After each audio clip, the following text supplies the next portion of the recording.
Hello, good evening, and happy Friday. We're coming to you live with episode 10 of our weekly album discussion streams. I'm Matt, and tonight I'm joined by Cam. What's good, Matt? And we've got some Brad here, too. Thanks. He got warned. You got warned and everything. I got warned of what? Yeah, He's gonna say hello to you. I said hello. Was there a massive delay between the hello back? There was a delay in some movement, but anyway, together we are a Ballpark Music. Every week we pick an album that came out on a Friday, give ourselves a week with it, then come back on a stream for an in-depth discussion. No scoring, no taste making, because music is not sports. If you like what you see, give us a follow on the socials, and we will let you know when we're going live. There was definitely some movement, right? I watched back our stream last week, and I noticed we had a few giggles kind of creeping in just at the start and some things like that. But hey, I tell you what, can you guys believe it? What an anniversary, right? We are on the big 1-0, episode 10. It's basically a decade of album streams, right? Cam, you know, when I go back and look at our first album discussion, I can't help but laugh looking at us, so young and naive. How does it feel to make it here? I can't believe I've lasted the last 10 weeks, to be completely honest with you. Didn't think I'd survive that long. Didn't think I'd live through it to make it. And, you know, we've learned a lot of lessons along the way and come out the other side bigger and better people. And I think a lot of that is because, you know, Brad came in and joined us. You know, if you're just joining us for the first time here tonight, we're obviously doing a retrospective on our legendary series now that we have reached the milestone of 10 streams. 10 streams. But, you know, Brad, what's it been like for you coming in to help us out here? Yeah, it's been great. It's been really good fun. I think maybe by the 20th, I will remember that you're going to say hello to me, and I should probably be ready for that. But you know, it's always a work in progress. I think we could do this for the next 10 years, and we'd still be learning. I mean, I'm sitting here right now, and I've probably forgotten to switch something on or switch something off, or, you know, the people at home have got sound coming in through one ear, or they've got all of like the lounge music playing right now. I may not even be recording it. Who knows? I am. Are you recording it? Definitely recording it. I figured out a tick box in a couple of places. We've got some safeguards along the way. But anyway, enough about me fucking up production. Gents, what are you drinking tonight? Do you want to go first, Brad? Sure. I am drinking Peroni tonight. Ooh. Yeah, you know, classic. Changed it up. Yeah, for once. I'll be back onto the Brewdogs next week, don't worry. What's fancier, Brewdog or Peroni? Because I know, like, your thing with the Brewdog is like, this is the fanciest beer that my local corner shop sells, right? Or, you know, local store sells. So, like, where does Peroni and Brewdog kind of sit on that? Because I feel like Brewdog's like, I don't know, maybe more like, it's like hipster's not the right word for it, but it's got that kind of like vibe to it. It used to be. But Peroni's like actually fancy. Peroni isn't fancy. You're given the impression that it's fancy, by which, you know, I mean, because like, it has an Italian name. And they serve it in Prezzo's and Pizza Express, the two fanciest restaurants in existence, right? Yeah, what are you drinking? Well, there you go. Seeing as it is such a big anniversary episode for us, I've decided to go back to the original. I'm on a Goose Island Midway IPA. Tonight, though, I have brought up koozie as well, because I found that we have been talking for longer and longer with every passing week, which means my, you know, peeling back the curtain a little bit here, my second beer, which I also have on hand, will not be warm piss by the time I get to it. Nice. As for me, I have a 2011 Primitivo di Manduria as Gianfranco. €145. It's multi-layered, rich, and powerful. You always smell and taste wine first with the nose. Pretty sure that's squash. No. This is squash. This is wine. See the color difference. It's a Primitivo. It's from Puglia. And it's very nice. Would pair well with some sort of meat. It's not actually. It's a £5 bottle of Primitivo from Aldi. But I wanted to feel fancy, man. I wanted to feel fancy. Hey, there's nothing to say that a £5 wine from Aldi can't be, just as good as that stuff that's been sitting around forever and is apparently therefore better, I guess. There you till you taste it. Yeah, no, fair enough. Never been a big fan of wine. I don't actually drink Primitivo. I don't really like other types of wine. But there you go. Brilliant. Well, guys, what do you say we dig straight into this week's album discussion? And tonight we've got St. Vincent's new record. I'm just going to check that up on screen here. That's right, the new record, Daddy's Home, which came out last Friday. Just a little bit of the press release off the top here to help set the scene. Daddy's Home, the 6th album from Annie Clark, a.k.a. St. Vincent, will be released on the 14th of May, last week, and is the latest facet of an ever-evolving artist, regarded by many as the most consistently innovative and intriguing presence in modern music. Annie Clark made her recorded debut as St. Vincent in 2007 with Marry Me. Her self-titled 4th album won the 2014 Grammy for Best Alternative Album, making her only the 2nd female artist ever to win in that category. Her collaborations have included an album with David Byrne, a performance as singer and lead guitarist of Nirvana at the band's 2014 Rock and Roll Hall of Fame induction, and a 2019 Grammy Awards duet with Dua Lipa. In 2017, working with co-producer Jack Antonoff, St. Vincent created a defining statement on mass seduction. As ambitious as it was accessible, the album broke St. Vincent into the US and UK top 10s. In the winter of 2019, as Mass Seduction's title track won the Grammy for Best Rock Song and the album won Best Recording Package, St. Vincent's father was released from prison. She began writing the songs that would become Daddy's Home, closing the loop on a journey that began with his incarceration in 2010 and ultimately led her back to the vinyl her dad had introduced her to during her childhood. The records she has probably listened to more than any other music in her life.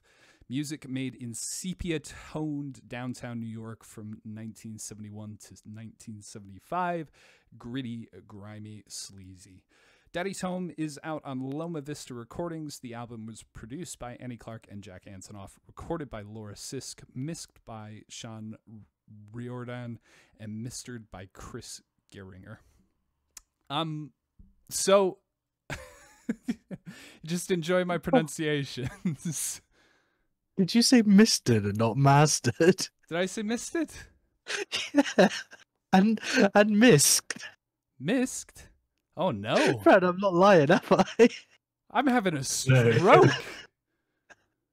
Somebody want to get me some help? Jeez. I didn't even clock that. I think I was looking so closely at the names as we were going through, not wanting to end up in a Gojira's bassist situation. So that's probably where all my focus went.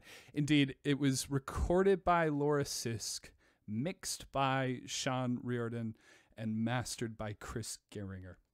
Better? You had me worried there, man, because I was thinking, what's this mistering, man? I got to learn how to do that next. There's already enough to learn with this shit. So I didn't do that. Yeah, so I talked a little last week about my prior experience of St. Vincent. Oh boy, we're not getting off to a good start here, are we?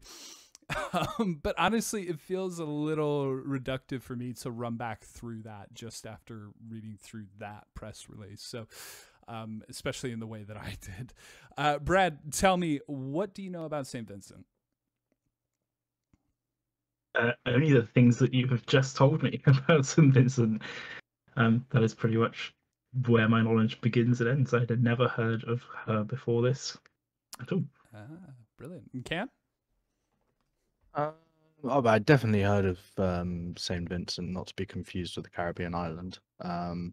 So I've been aware of Annie Clark's work for a while. I think the first time I actually came across her was her performance. I think she did Lithium with the remaining members of with the living members of Nirvana at the Rock and Roll Hall of Fame induction. So I kind of heard her there, and I've listened to "Marry Me," which I think is her first album, sporadically.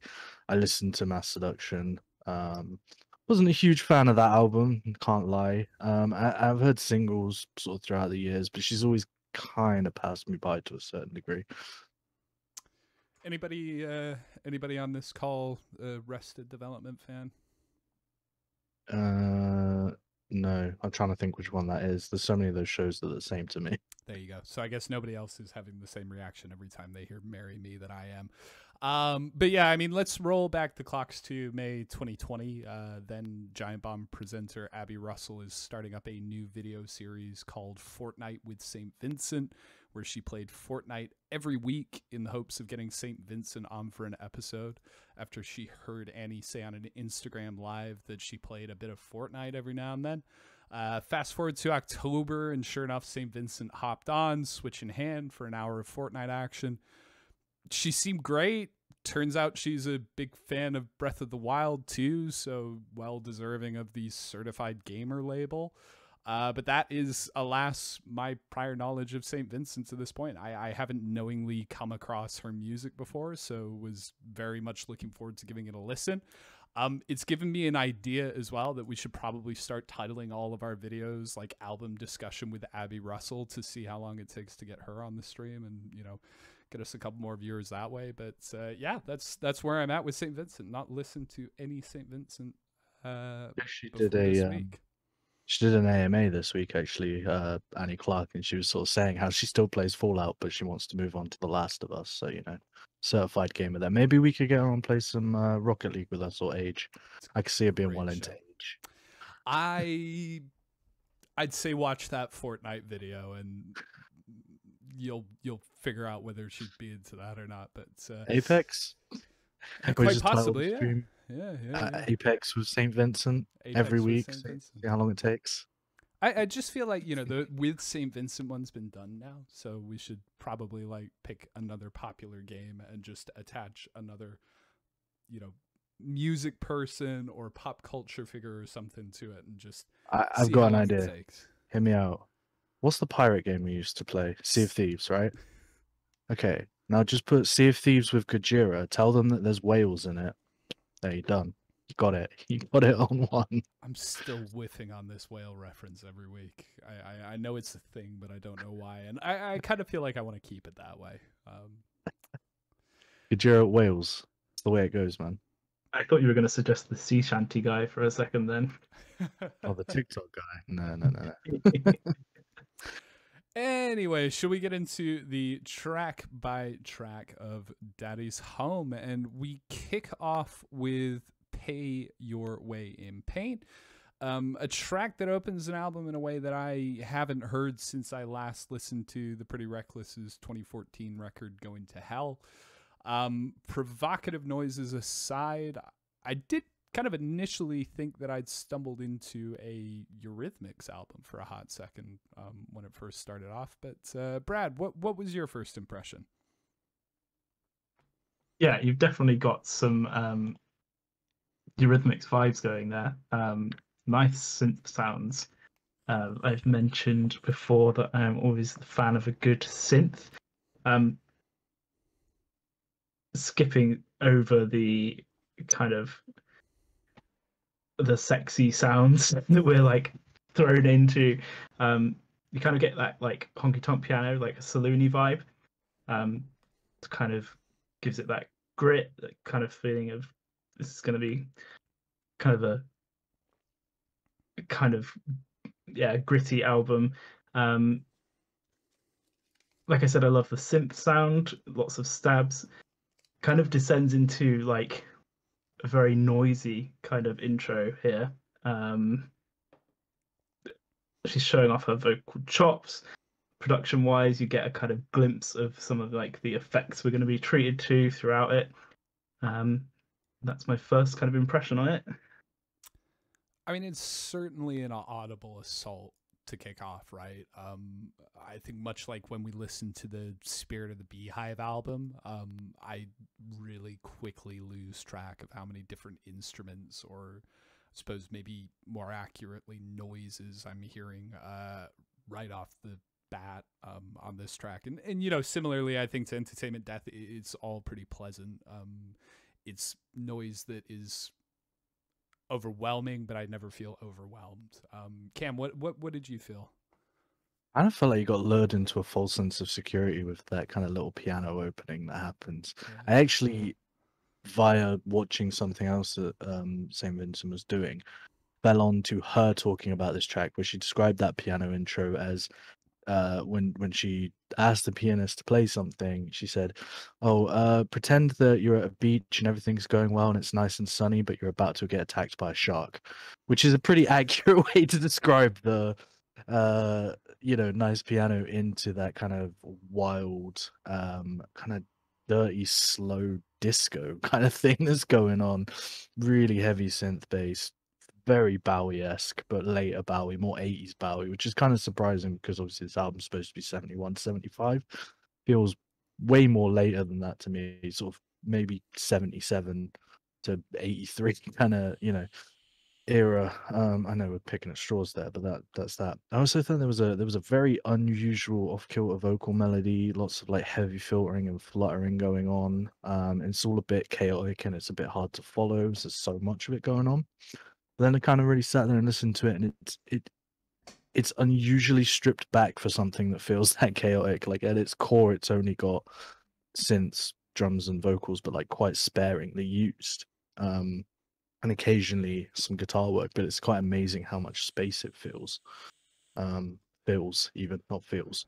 But yeah, that was my initial impression of the track. I got to say that the lead guitar into the bridge here is really nice. Great progression, great melody, and kind of all over off-kilter way to start the album. You can kind of glean what this album's going to be about in some regards, but also it will change very, very heavily in other spaces.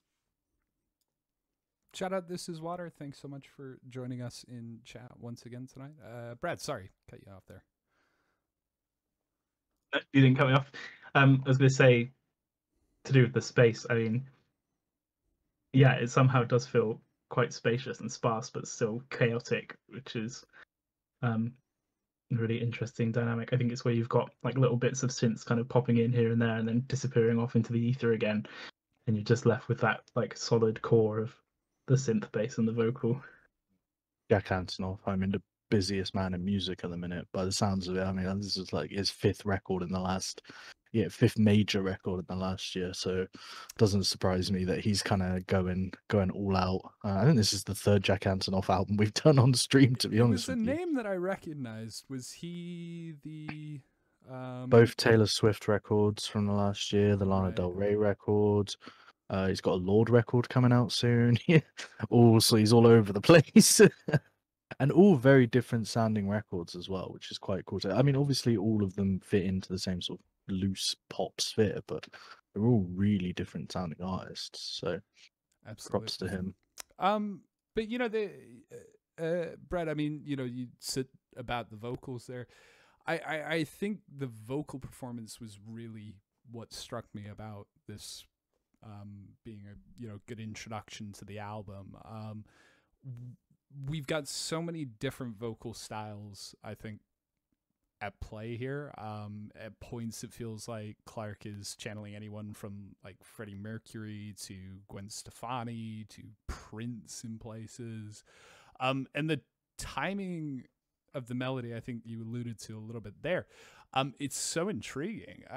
I'd almost draw it out like a half pipe, right? And we start with like a normal tempo at the top here, and you drop in and you slow down, and then we come up the other side, but we're overshooting a little bit. I've come off my camera, so I can't draw it out anymore, because we got so much momentum, and then you come back.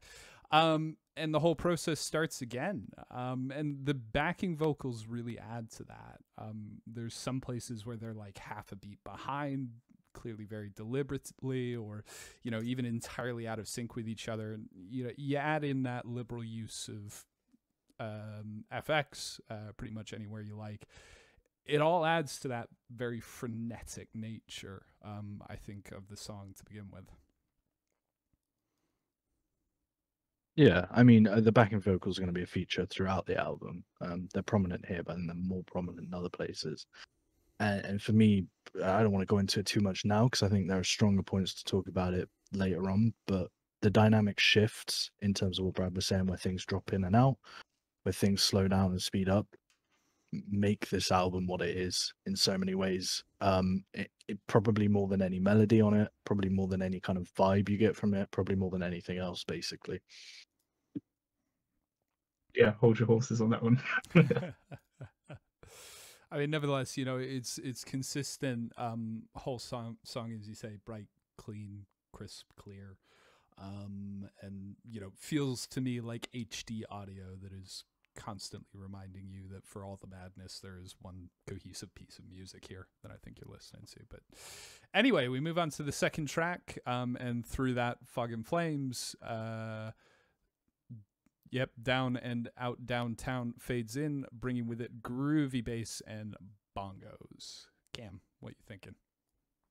Yeah, it's almost a kind of sultry, grooving intro, great drum sound, and nice subtle bass grooves. Not too in your face, but it's there again, moving the music along. The vocals are incredibly controlled at the start of this track, and there's some absolutely gorgeous slide guitar to go along with it. Just some really interesting production all round. Just all over the place. The chorus actually really struck me because I detected a touch of Alice in Chains in there, specifically the song Rooster. I don't know how familiar you guys are with that song. It's a very different song, but you can kind of hear the vocal melody being the same, and that doesn't surprise me because I know Annie Clark's a huge metal fan. I watched a video where she was playing Tool riffs, saying this is my favorite riff, and then busted out a whole Tool song, which I was like, oh, okay. Wasn't expecting that so much. Obviously, she did the thing with Nirvana, so it doesn't surprise me that kind of influence creeps its way into her music so often. I was actually learning a song from Marry Me this week called Pray for Paris, and there's a very black metal chord progression in the middle of that, kind of hidden in this very pop tune, which is really cool. I love it when artists do that, and there's that to this song. Bring black metal to the masses. Exactly. It's super chill, yet it's big. It's really cool. I think that's a way you can describe it. It's just very cool. It's a cool sounding song. Really interesting textures and sounds to it. It's just an all-round great song. And the vocal harmonies shouldn't go unnoted here either because they sound great and they do a great support job on this song without really taking over. I cut a few lines from the press release for the sake of brevity, and one of those made reference to like the visual style for this album. And if this song doesn't sound like one that you're supposed to see, I'm not sure what else does, right? The opening minute or so sounds exactly like what you would hear walking through a grainy black and white New York. I can't exactly decide whether it's supposed to be raining at the time or if the clouds have just cleared and you're going through the puddles in last night's heels. But either way, you hit that line, it's a long way back downtown. And with a flourish of strings and swelling choir, you're drowning in Technicolor glory, right? I mean, I didn't really think about it that way, but I can see definitely why you'd say that. I mean, yeah, I actually, again, I don't want to go into too much in now because it didn't dawn on me until a lot later into this album how kind of cinematic it feels in a lot of places. Because when I saw the imagery for this album, the way she's dressed, and it's kind of a very Warhol-esque early New York thing going on, I was expecting a lot more of this to sound like the Velvet Underground. And it doesn't really ever. So I kind of wasn't like, as soon as I didn't hear that, I was kind of, taken away. I suppose you got like grittiness and maybe some of the vocal delivery is a bit Lou Reed-esque. Obviously, Annie Clark can't sound like Lou Reed because that would be insanely difficult for her, I imagine. But yeah, that was kind of my feeling on that aspect of it. So we're definitely back into like the earlier vibe here that's been mentioned. Just super groovy, like chilled R&B kind of intro. Kind of settles you into what becomes like the standard, if you can say that, kind of instrumentation of the album. You've got that like nice fat bass, fat Rhodes piano sound, just pure kind of 60s, 70s R&B, soul-y kind of vibes all over it. And a kind of classic, like super simple two chords chord progression as well for most of it. Kind of goes between that like one minor and the four. This is a song that really piqued my interest. A, because of that kind of like that R&B feel, which I absolutely love, and B, because of like how kind of stripped back the harmony is until it isn't, and you get some really interesting bits of like chord progressions coming through here. So at first, it's a long way back down south.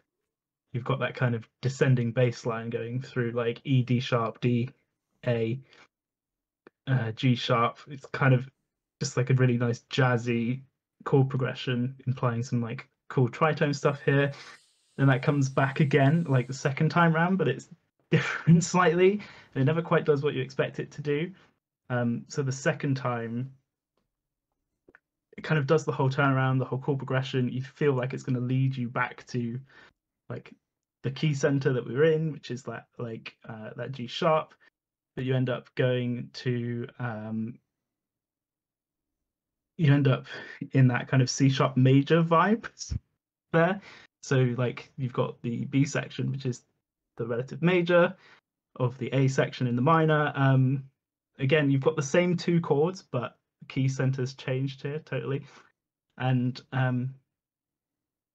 yeah, just like really stripped back, just like a case of doing a lot of stuff with very little, and it just sounds really, really good. I don't know about you, but I think we just found ourselves in the middle of a jazzy situation.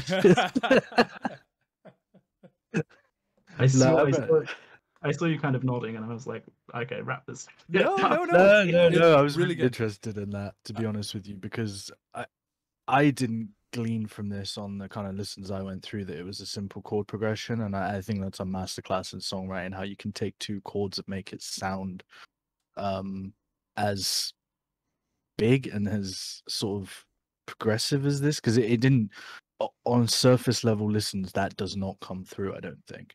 I think you'd have to look for it, obviously, like you did, or just have your ear where you can just listen to something once and pick that kind of stuff out. But yeah, like it didn't come across that way, so it was really interesting. And you know, for me as well, I wonder if it kind of explains away helps explain one of the feelings that I was getting about this song and those progressions that you were talking about, and when it was shifting between styles.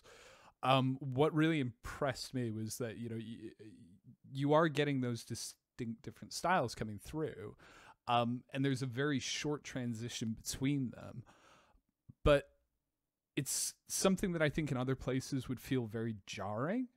But here, I didn't notice, and I talked about being able to visualize this song a little bit, because I guess I'm that much of an asshole that I talk about visualizing these things now. But I didn't notice until I was in that next scene or that next place, right? It was so smoothly done that it never feels jarring. Yeah, well, the C sharp is like the kind of the relative major, but I think the way it blends with the vocals, it kind of feels like the whole thing kind of takes off, but it's not like a jarring change because it's kind of familiar to the key. But yeah, it's a really nice shift between the two sections. You've got that like kind of really chilled, laid back vibe, and then that kind of soaring vibe as you shift into that different tonal center. How do you go about writing something like that, Brad? Do you plan that stuff out, or does it just happen? You listen to lots of R&B from the 60s and 70s, and then it just happens, I think.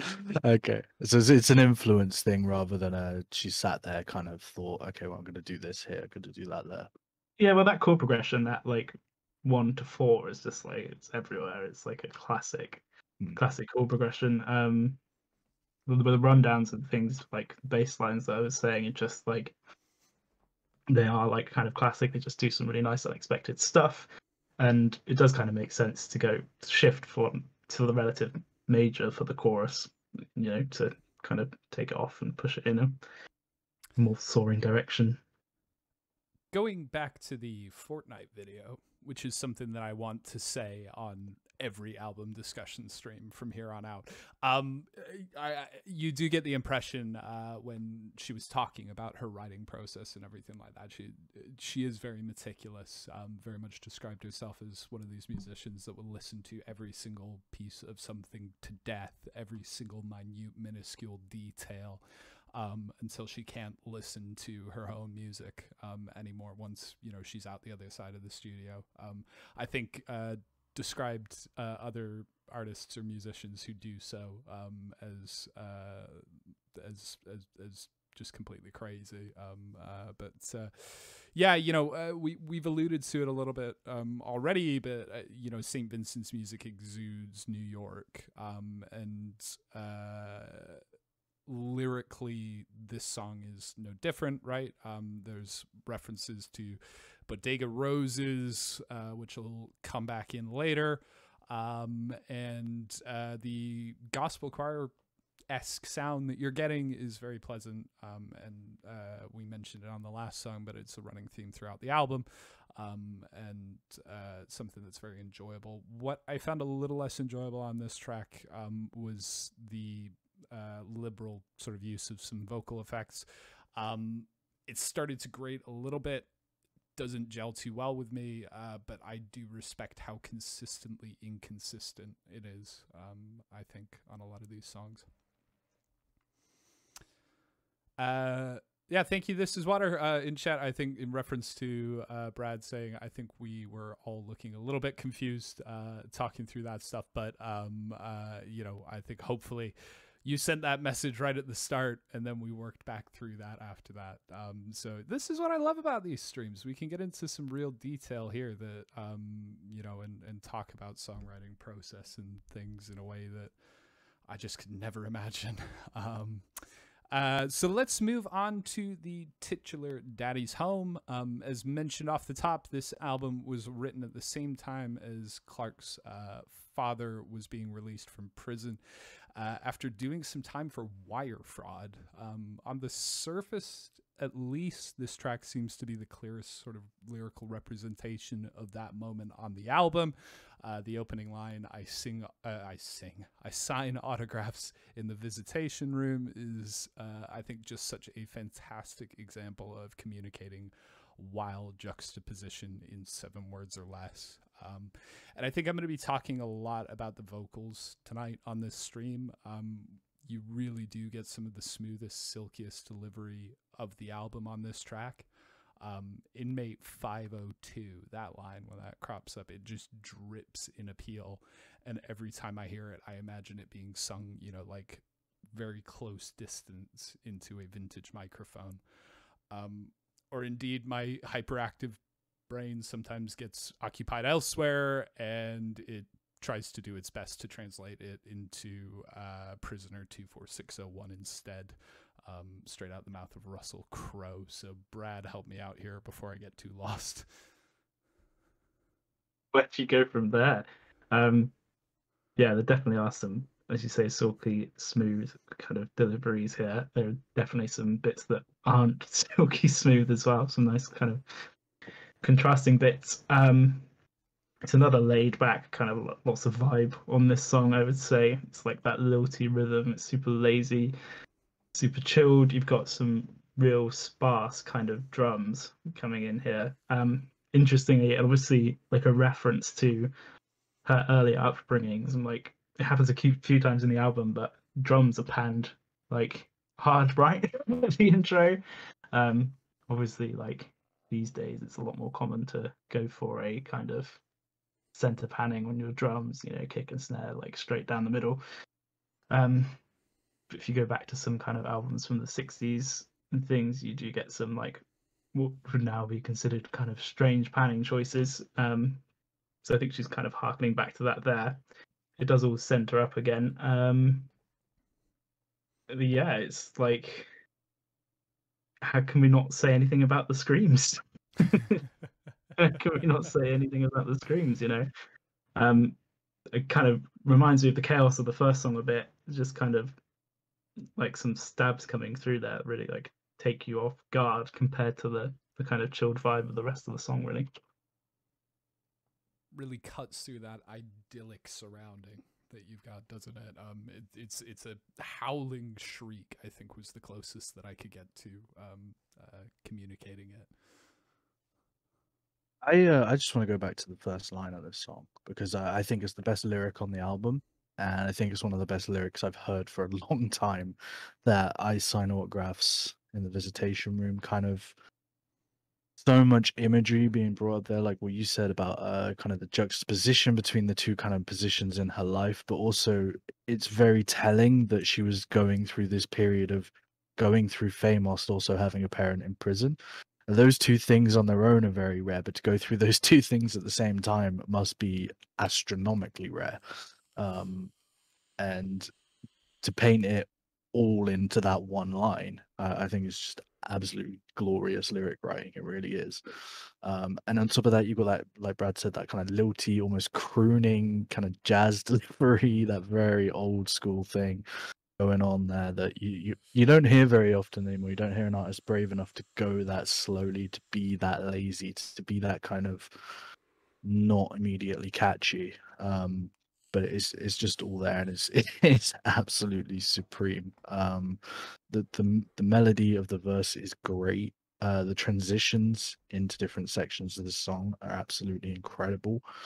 And you talked about the screams. I want to talk about the vocal harmonies on the "Daddy's Home, Daddy's Home, Daddy's Home," because that is just absolutely incredible, and it's so vintage. I mean, I don't know the last time I heard that kind of style of backing vocal, where it's multiple singers that aren't the main vocalist of this kind of thing. It's kind of, again, going back to that 60s vibe, where you'd have lots of backing vocals done by different people, not just the main vocalist of whatever doing a lot of backing vocals, or occasionally you get a band where the bassist will be able to hold a note. But yeah, just that again.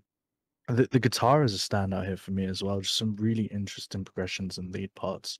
I don't know about Brad, but I think she's actually a phenomenal guitar player. I think she does some really, really interesting stuff. It's never like flashy, or she's not shredding for shredding's sake, but some of the stuff that I'm hearing coming out of her is just, it's like five head kind of level thinking, it's big brain thinking kind of thing for music, and I just think it's absolutely glorious. Yeah, as we mentioned off the top, during that period leading up to her father's release, she was listening to a lot of the records that she grew up with, and I suppose it's not said explicitly, but I figure that's because he introduced her to those, and yeah, like you said, I think the front and center different focused vocalists being used as the backing vocals throughout this album, if that's the one thing, and it's not the only thing that she's taken from those quite clearly, but if that was the only thing that came through on this album, I would be very, very happy. It's phenomenal whenever you hear it, and like you said, Cam, there is a great deal of imagery at play here, and I don't think we're going to be able to, or I certainly don't think I'm going to be able to do all of this imagery justice. But I think what is clear on this song is that for all of those celebratory, good times, good vibes feelings that the music inevitably brings, and some of the other lyrics bring too, all may not be exactly as it seems, right? You swore you'd paid your dues, then you put a payday into your uniform. Those are a couple of standout lines in the third verse that Tip Clark's hand kind of in the opposite direction. And those screams, those screeches, those shrieks, whatever they are, they cut through at that sort of exact time around there too. So yeah, I think it's a very well played song overall. Impressive to hear something that seems to so simultaneously marry up being funky with being laid back, I think at the same time. Yeah, definitely. And I think just going back to the beginning of what you were saying there, it's not just the back vocals like Brad said. It's the strange panning choices that you just don't hear anymore unless you put on one of your classic records kind of things. The drums being hard panned right were obvious. But there's a few other places where there's some kind of old school style production choices, old school style songwriting choices, or things that people just don't really do anymore for no good reason. Probably costs involved, I guess, but it's got all of that in there, and it's really nice to hear. It's quite refreshing to hear in a lot of ways, even though it is so kind of old in its technique. Yeah, it's kind of an obvious homage because it kind of starts off panned right and then like centers up again and back into something we're more used to. But yeah, it's really nice, really well done. And with that, we move on to Live in the Dream. We certainly seem to be awakening into a dreamlike space at the start of this track. What are you thinking here, Kim? I just gotta say, this, wow, what a song! Honestly, the vocal harmonies here, the almost floating piano, just the atmosphere it creates immediately is absolutely awesome. The guitar sounds almost exotic in a way, like it's almost not a guitar. I couldn't really, maybe Brad would be able to tell me more about what's happening there. But I couldn't quite tell what was going on. And just the way it builds is supreme as well. You want to know how to build a track and layer a track. This song, just put it on repeat and take every lesson from it, because it gives you a hint of what's coming initially with the vocals, because they get a little bit more intense, then they drop back, and then the drum comes in and it gets builds and it builds and it builds in just such a just glorious way. I've used that word twice now. I never say glorious, but there's just no other way you can describe it. It just gets more intense, some crazy strings in the back, but nothing overwhelming. Really well balanced at the same time. This was the first track on the album I wanted to play it over and over and over again.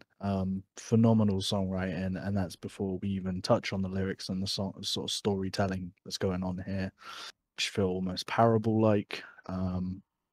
Yeah, it's I loved this song. It was awesome. So this is a Pink Floyd song.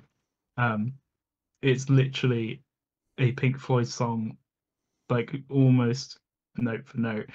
It's a slightly different chord progression, but if you put this on and you put Us and Them on from Dark Side of the Moon, same song, obviously heavily influenced and not at all ashamed of it.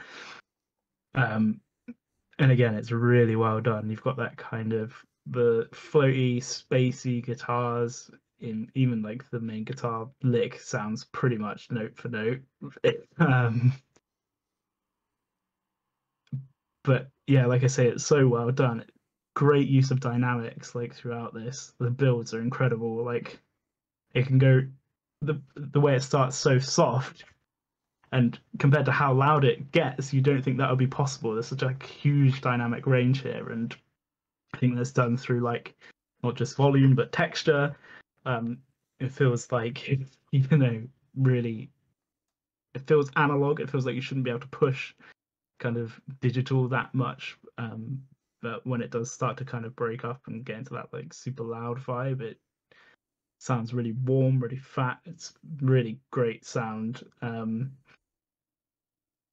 Guitar solo again, like an homage here back to Pink Floyd. Just on the guitar solo, it doesn't quite sound as effortless. I don't know if it's maybe supposed to be a bit more jarring in comparison to like a Pink Floyd solo, but it doesn't quite sound as effortless as like a David Gilmour thing. But still, it really, really fits. And this is a great song. It's very, very close to Us and Them by Pink Floyd, but it's a very, very good close to Us and Them by Pink Floyd. So we were talking last week about classic albums that you've never listened to, and I've never listened to Dark Side of the Moon. In fact, my closest encounter with Pink Floyd is Dave Gilmour asking me if I knew where the XLR cables were in GAC in Brighton. So that's that's about as I couldn't even, I know Another Brick in the Wall, maybe parts of that. So maybe that's one for me to go back and listen to, because if it sounds anything like this, it must be an amazing song. If you go and listen to these songs back to back, I guarantee you it's very difficult to tell them apart. It is a different chord progression. It's not like a note for note ripoff, but definitely the exact same vibe, and definitely what she was going for here, and pulled off really well.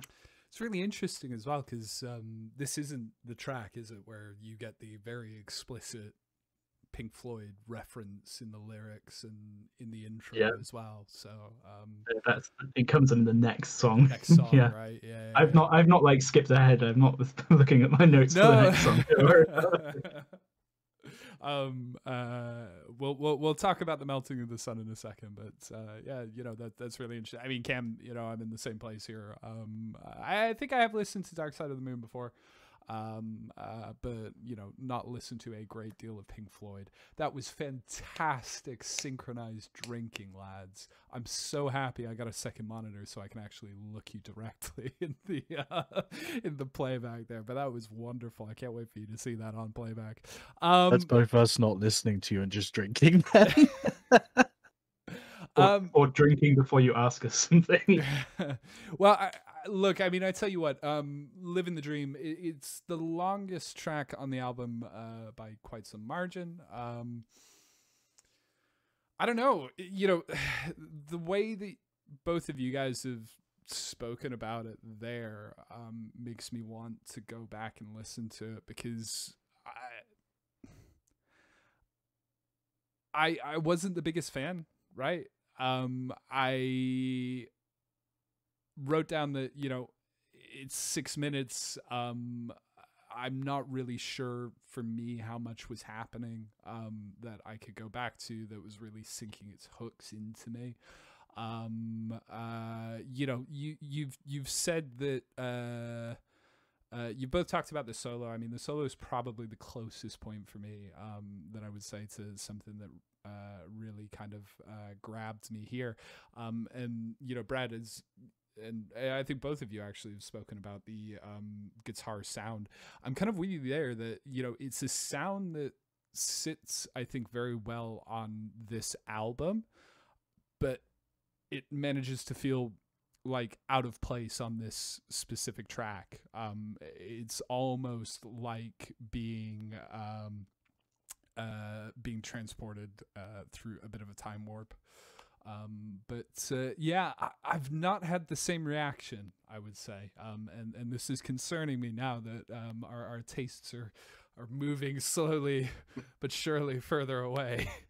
Well, it's no Van Weezer, but no, I think to be completely honest, it probably could miss you just on sort of initial listens. I think this is one where I say this a lot, it's a time and a place kind of thing, right? This is lying on the floor with your eyes closed, just floating away, melting into the surface kind of song. I do feel like it's worth going back and listening to a couple of times at least, just to really look out for those builds, because as both me and Brad have said, they're just world class. Like those are an artist 7 or 8 albums deep that knows how to do those kind of things, and a producer that's produced the biggest records on the planet right now, knowing how to do those kind of things, right? Or Pink Floyd. Yeah, or Pink Floyd, who are both of those things as well. So, yeah, I mean, I don't know, Brad. Does the Pink Floyd song, does it have the same sort of build as well? Does it have the same sort of It's a dynamic range and all that kind of thing? It's another great thing about that album, and it's like one of those albums that you listen to on vinyl and it's an experience like kind of nothing else. But I can also totally get, Matt, where you're coming from, because I think if you listen to this while you're at work or try and listen to it at the gym or something, you're gonna have a bad time. It is a song you have to kind of melt into in a way. You have to kind of give it your full attention and like really just feel those dynamic shifts and things. You know, have an edible, lie down, melt away into it. That's what you got to do with this kind of song, Who's right? got the time these days? Who's got the time these days for an edible? It takes an hour to bake a brownie. Yeah, I mean, you know, I won't go too hard on it. Like I say, I think largely shrug shoulders. I've written down that I felt like the outro dragged just a little bit here, and I've then said that I'm sure there's an argument that can be made that a sense of futility is exactly what the artist wants you to feel at this point. So you know, I think I've even tried to make excuses to say maybe this is part of the wider storytelling of the album here, but yeah, largely speaking, just passed me by. But good to hear that we've got a couple of strong supporters here. Shout out Electric Slide on them. Thank you for following earlier. It says here for good vibes and music lessons for a simpleton like myself. I know how you feel, buddy. Know how you feel. Let's move on to the melting of the sun. And I think we sharpen up just a little bit for me here. Brad, do you want to talk about Pink Floyd a little bit more?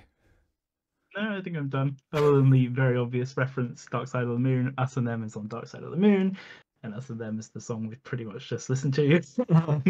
But again, this has got some like great bits. I think, you know, all these records that she was listening to up to producing this, the same records I've obviously listened to in my childhood. Just everything from like the instrumentation to the harmonies, the chord progressions, totally my bag. Kind of kicks you off straight away with like a funky kind of interplay between the clav sound, the clavinet, and the Rhodes piano. Before it kind of drops into that G minor. You've got bass vocals and drums, kind of stripping it right back.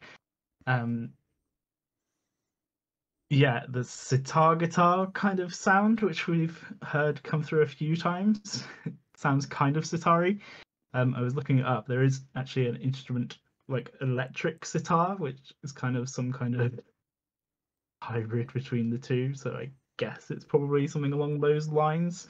I've suddenly had an idea for a covers band. Can we use a bunch of those and make a bunch of covers and call ourselves Enter Sitari? Wow. No, we can't. Okay. Brad, move on quickly. Yeah, so yeah, really nice, like really good musicality, musicianship here. Everything's arranged really well. You've got it's just the mounting of the sun. It's echoed by the sitar guitar thing. Another great kind of example of backing vocals throughout this track, just like used perfectly. Yeah, like awesome bass playing again, like that kind of old school, like simple but executed so well bass playing. Like I said, I think the records that she was listening to prior to this were the same ones that I've listened to countless times. I just want to talk about the title of this track for a second because I think it's really interesting. It's called The Melting of the Sun, and I again saw 30 seconds of a video before I switched it off because she was starting to say too much. And I was like, no, don't corrupt me. But she was sort of talking about how the sun is this huge, immovable object that you don't think can be destroyed and how melting it would be inconceivable, right? And that's about as far as I got.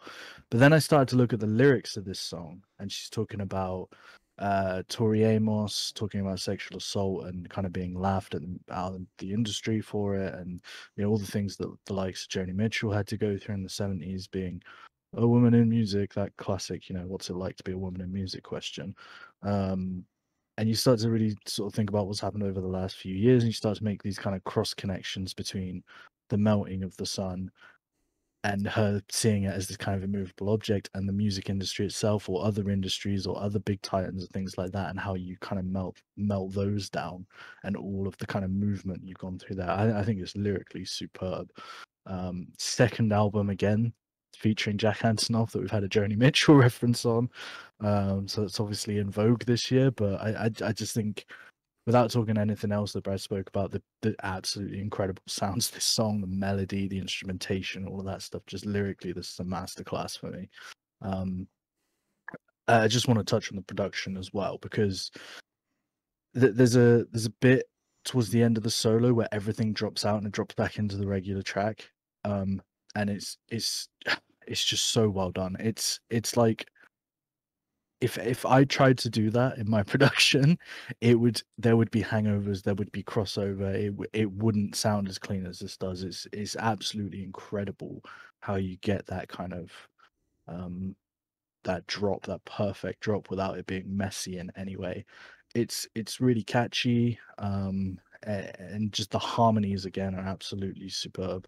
Yeah, I couldn't say enough good things about this song, honestly. Is that the kind of the bit leading to the outro you're talking about there? Yeah, after the solo where it just drops out, all the instrumentation drops out, and there's that. I mean, Yeah. it's a super stupid thing to pick up on, really. It's just a bit where it drops back into an outro kind of thing. Yeah. But I just couldn't help but hear how well that was produced, because I don't think I've ever heard that many instruments drop out at once, but like it not be really messy, or not like have some hangover. It was just it was a sudden thing, but it was so cleanly done. I think it's really well written as well, because you've got that big build up into like the messy kind of tense guitar solo, and then to drop back to like vocals and acoustic guitar, I think it is at that point, Yeah, just those um, two things. Yeah.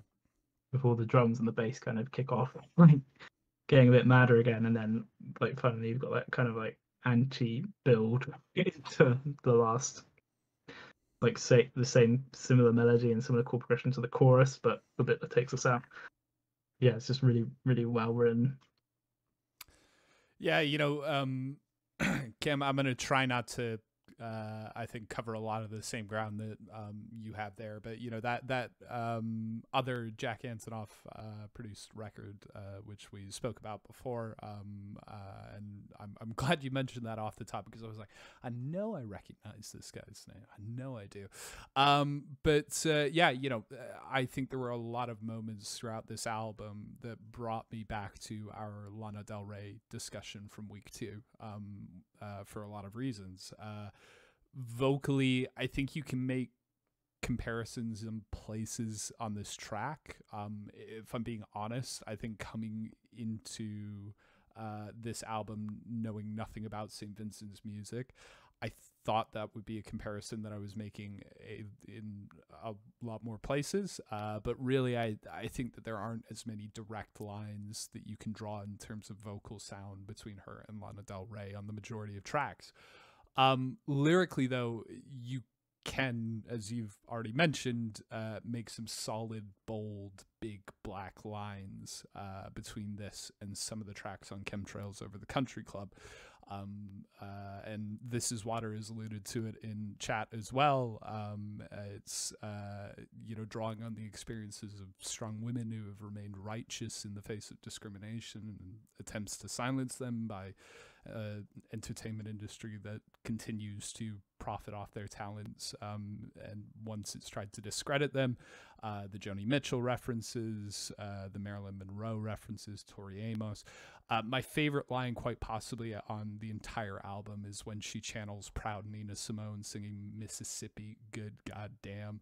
That was a cry for freedom during the civil rights movement, which is delivered with so much passion, I think, once again on this track.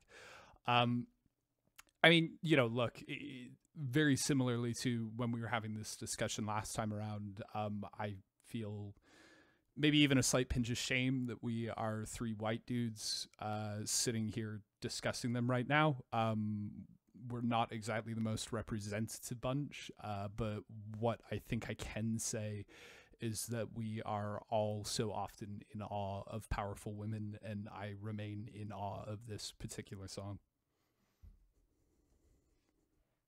Yeah, well said. It often feels awkward to kind of talk about these things because of who we are and the fact that we are three white men, but I don't think that should necessarily mean that we don't. No, We should always lend no, our no. voices to these kind of things, and try to take the supporting role as much as we can. But yeah, I mean, it's obvious on this song, and it's not an experience that I've ever had. Obviously, not being a massive female artist in the music industry, as much as that would be great. But I had, first time I met you, I wasn't entirely sure, but well, yeah, I was just hiding the fact that I was like, I don't know, Natasha Bedingfield or something. I don't know why that's the first name that came into my head. Bedingfield's coming up 2 weeks in a row, baby. I gotta get through this. No one? Okay, fine. That's a Daniel Bedingfield song, by the way. Yeah, no, Was that one of hers? I don't know. yeah, the rest is still unwritten. Anyway, away from the Bedingfields for a second. Yeah, I think obviously this sort of thing gets addressed a lot in a lot of songs. I'm not sure if it's ever done as kind of movingly as this, as powerfully as this, and in such a kind of thoughtful way as this, but also just with such a great song behind it. Like you said, that good goddamn line. I said this album's cool earlier, and you just can't say anything other than that. It's just it kind of, do you know what I mean? It's like one for the cool kids, right? I mean, it's not, but it makes you feel cool listening to it. You're in a 70s kind of disco, big fur on and your big weird shades or whatever, 70s fashion kind of style. It's just a really cool album all round so far. Yeah, and it's also a great juxtaposition between, the 70s sound and the kind of like the modern day message. And again, just like lends it some more force and more contrast there. Yeah, and it's just so well written that it really is powerful. No doubt, no doubt. Right, so we head on to humming at this point. It's the first of 3 interludes on this album. Have you guys got anything that you want to say here? I haven't heard any of the 3 hummings because they weren't available where I was listening to it. So you guys are on your own. Brad, you got anything on the interlude? It's kind of creepy and ominous, and it's got that kind of broken radio vibe. Kind of sounds more 50s, so kind of like a flashback in a way, in context with the rest of the album, like 70s, late 60s, early 70s based. But it definitely feels like it's leading on to something. Well, and I tell you what, the thing that it moves on to is the 7th track, The Laughing Man, which opens with Clark dialing 911. The operator dutifully answers and asks, "What's the emergency?" with Clark answering, "I'm in love." And as smooth as her voice is here, I wouldn't necessarily expect many dispatchers then answering, "I see, so how can I help you?" Saying that, I think as quickly as the call is answered, it seems to come to a close. I think first time that I listened to this track, I expected the operator to perhaps play a bigger role throughout. But after the first couple of listens, that's it. Like play the bass. Yeah, I this one's always a kind of slow, soft start to the song. And again, almost. I said the word crooner. I don't mean crooner as in, it doesn't remind me of Frank Sinatra, but it almost feels like she's crooning kind of thing. Soft bass and drums and Annie's vocal, and that's really it. A few effects kind of triggering in the background, and it's amazing. Again, I said this on track 1, but it's amazing how actually stripped back this album is a lot of the time, and how kind of traditional it is in its instrumentation. Sorry. I'm going to say something right now, and if you have a drink, any of the people watching or you two, drink, because it gave me, and it truly did, a feeling of the Smashing Pumpkins, especially in the pre-chorus. There's the 2 lines that follow the same melody, and there's the 3rd line. And I think on the second time that comes around, it's "But I can't play," and there's just something very Billy Corgan about that particular chord progression. And the reason I'm highlighting this again is because as much as this album is drowned in 60s and 70s and sometimes early 80s kind of influence, there's a lot that Annie can't escape in her alt rock and her metal influence, just on certain bits, because it's kind of unmistakable, these vocal melodies, like that they are influenced by the likes of these people. It may not have been a Corgan influence, it may have been someone else, but it feels very kind of that era. Overall, though, I found this song a little bit more difficult to enjoy.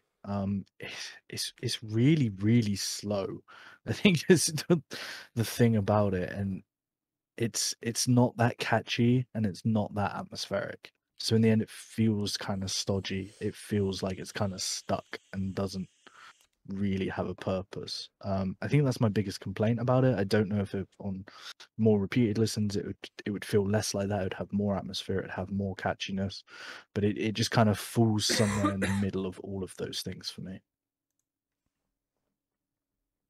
See, I kind of think this does serve a purpose here, and it's kind of it's again going back to that like 60s, 70s. It's a kind of classic ballad in that kind of sense. It is pretty stripped back. There are some great production choices here. You've got bass and drums. You've got like top end rolled off, like nice use of reverb and delay. They sound like really pushed back, really like deep in the mix, but the vocals are like so dry. They're close up. There's a really good use of like depth in the mix. The guitar when they come in sounds like it's closer, but they're kind of panned hard left and right. It just gives her this like amazing spotlight of being like the front and center kind of element here. Another harkening back to some of those like great ballads. You've got like the pauses after "If Life's a Joke," kind of pause, just like let the song breathe, let there be some space before the music all like comes back in. There are some great kind of drum fills done in those bits, and some ambient guitars kind of swirling around. I do get what you mean by it. It's not like it's not as catchy as the other songs necessarily, but I still think there's some great bits in here. And yeah, I think the production is you're right to highlight, because it did feel like jazz club kind of setup, right? With what you were saying, with the panning, with the depth. We sort of talk about width a lot in music, but we don't talk about height and kind of depth as well all that often. But it really is noticeable here, and it felt like a very live setup. I think my biggest problem is just if this was maybe 5 BPM faster, 10 BPM faster, something like that, it just might have felt a bit better, but it just felt too slow at this point in the album for me. Yeah, it is like, oh, sorry. No, please go ahead. Go ahead. It is a bit of a lilty kind of does kind of, it's not really any swing or groove to it. It does kind of like just kind of lay back and kind of chill. Like I said, I think that kind of adds to the intimacy like element of it when you've got that vocal like so close up. And so just going back to what you were saying about her alt rock influences, like I guess really if you think about those musicians that she is influenced by and the artists they would have listened to growing up, it would have been that 60s and 70s kind of vibe. So there's also probably a lot of parallels there coming through of, like listening to her influences kind of thing. So Brad, I mean, you talked about that line, if life's a joke, then I'm dying laughing, right? And they aren't a combination of lines that'll win any contest for originality, but it doesn't take away, like you say, from how wonderful the delivery is every time. In most cases, as you've already said, all of those instruments are pulled back. You just focus on Clark's voice, accompanied by some concealed backing lines of Oz, and which I think sometimes get a little bit of a shift in places, which, gives it a little bit of a trippy feel, I think. I mentioned Abby Russell off the top of this discussion.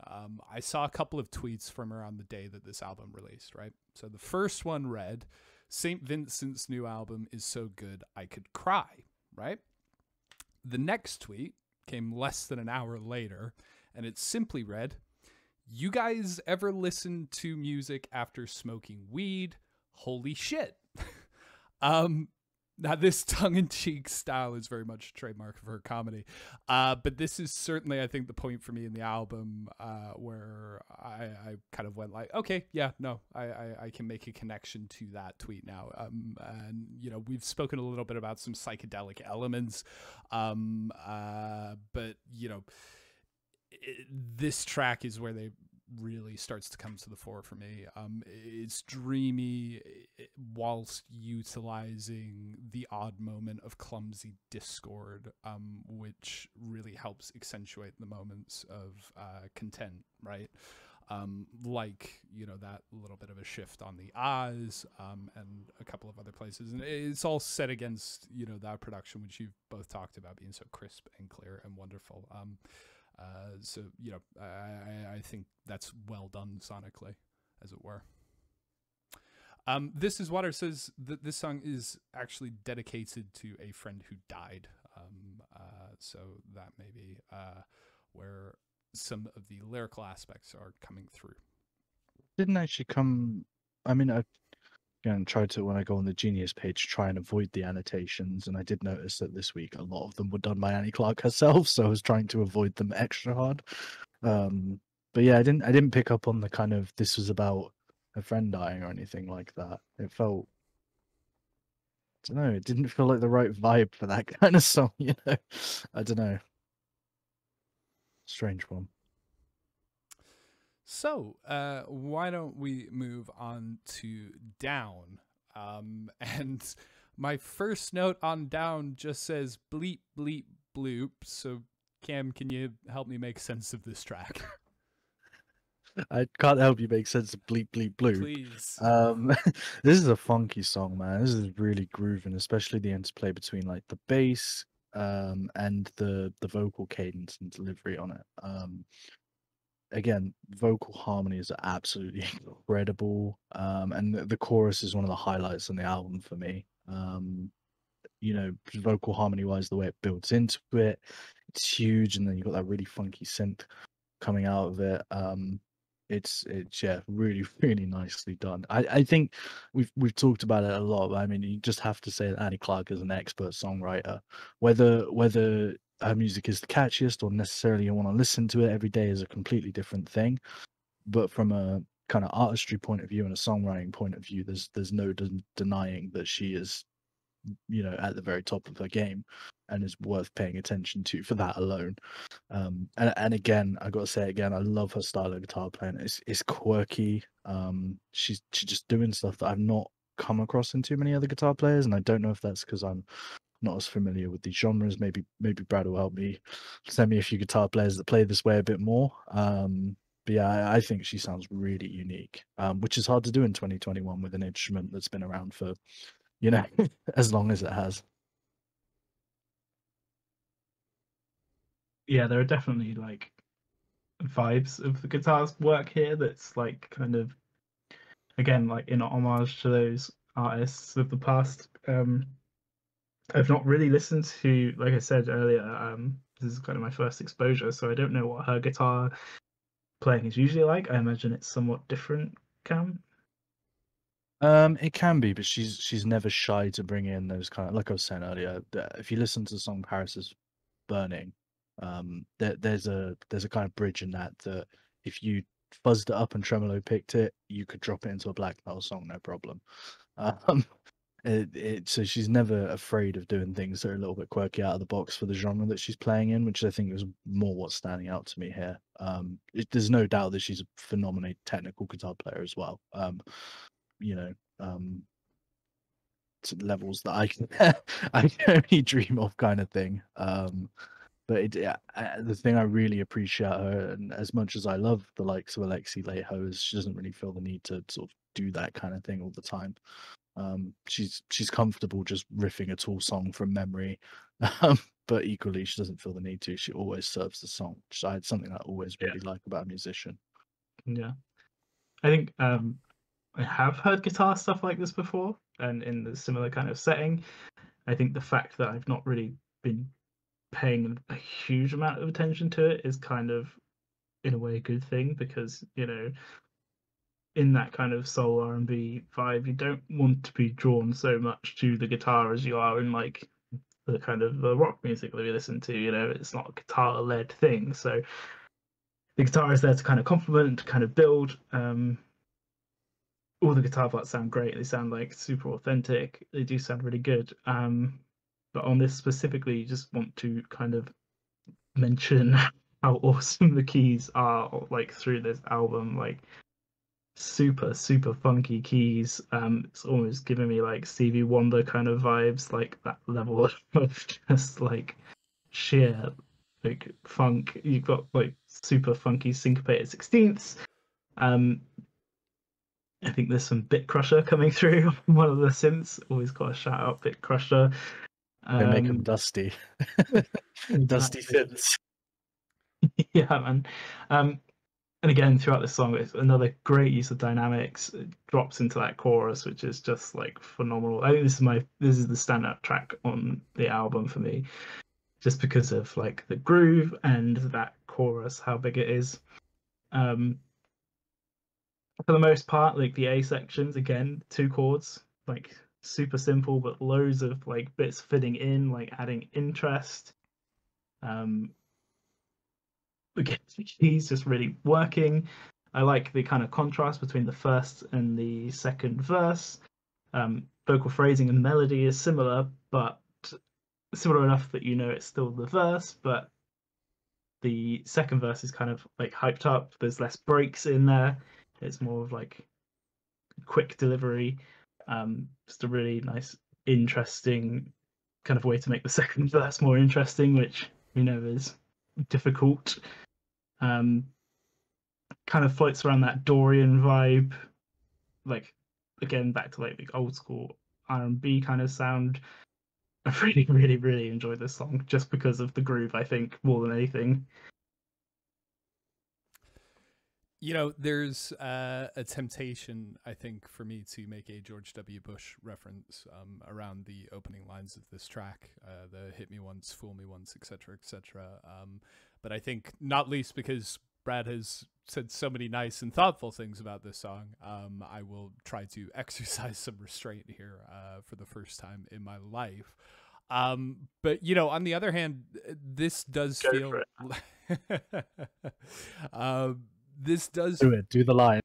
Oh gosh, put me on the spot. So it's fool me once, you fool me once, can't get fooled again, right? I think that's pretty much it. I think we meant the George Bush line. No, that is Wasn't isn't it? Yeah. I can't remember. He says there's a saying down in Tennessee. Well, I think it's Tennessee. You fool me once, you fool me once, can't get fooled again.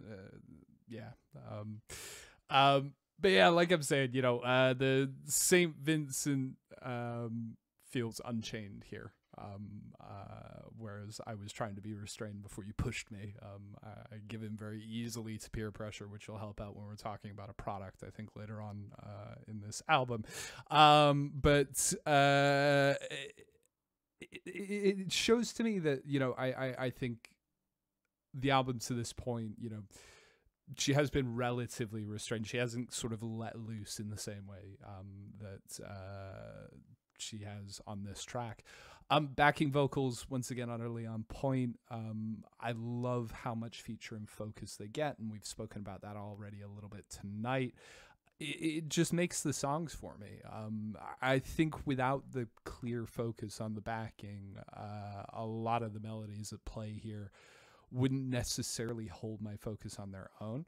But the main lines just get lifted up by everything a step. And yeah, sitar-esque sound is back again, and rising eyebrows throughout the chorus.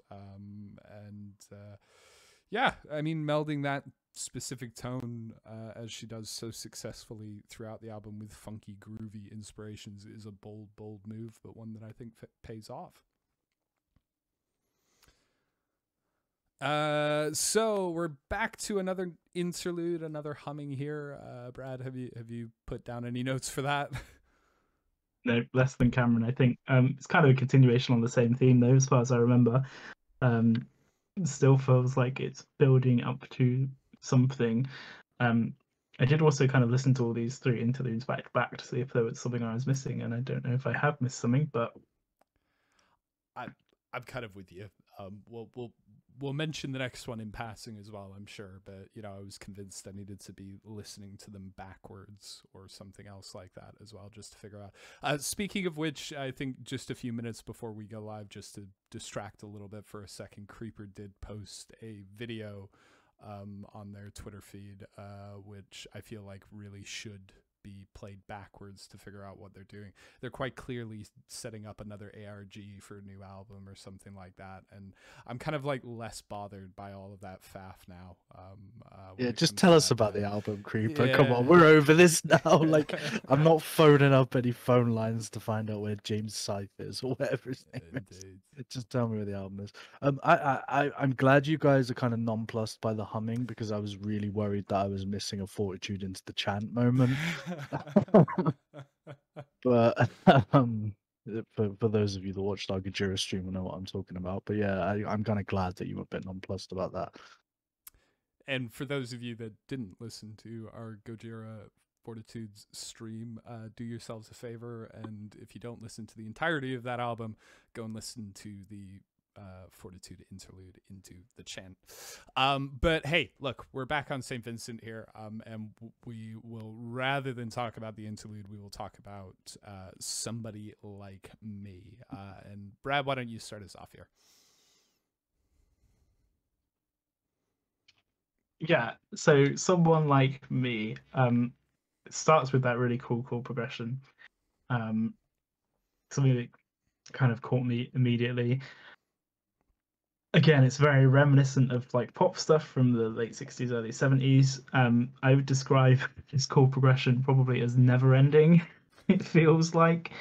I think it ends up going on for about 10 bars, but it goes through like at least 3 different keys.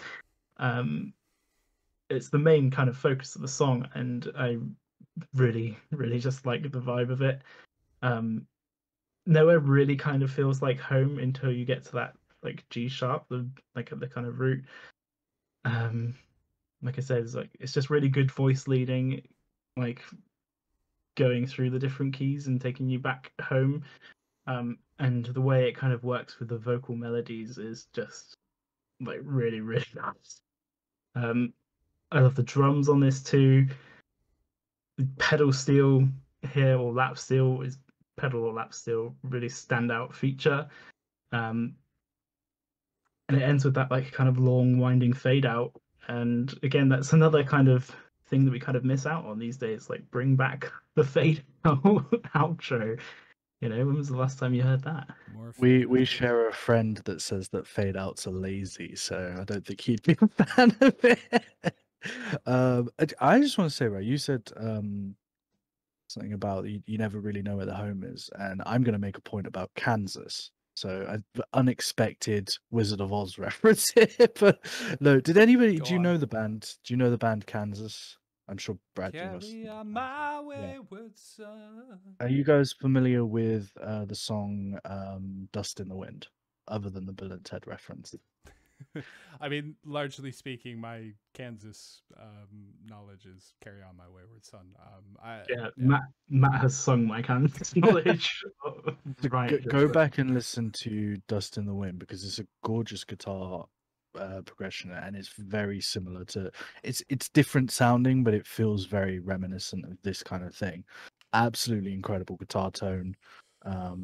And the drums are kind of ever present on this album, but they, like Brad said, really, really stand out here. They're quite loud, but they never detract from what's actually happening with the guitar, the chord progression, the vocals, the vocal melodies. Again, I'm going to get tired of saying this, but they're absolutely incredible. Slide guitar on this, giving me Wise Blood vibes, which, as you both well know, I kind of bring up every week how much I enjoy the slide guitar on the Wise Are we going to have to start drinking on like Wise Blood or Andromeda? Yeah, maybe. Or slide guitar. Who knows? Yeah, I'm pretty sure it's like a pedal steel or a lap steel. Is it? It sounds slide.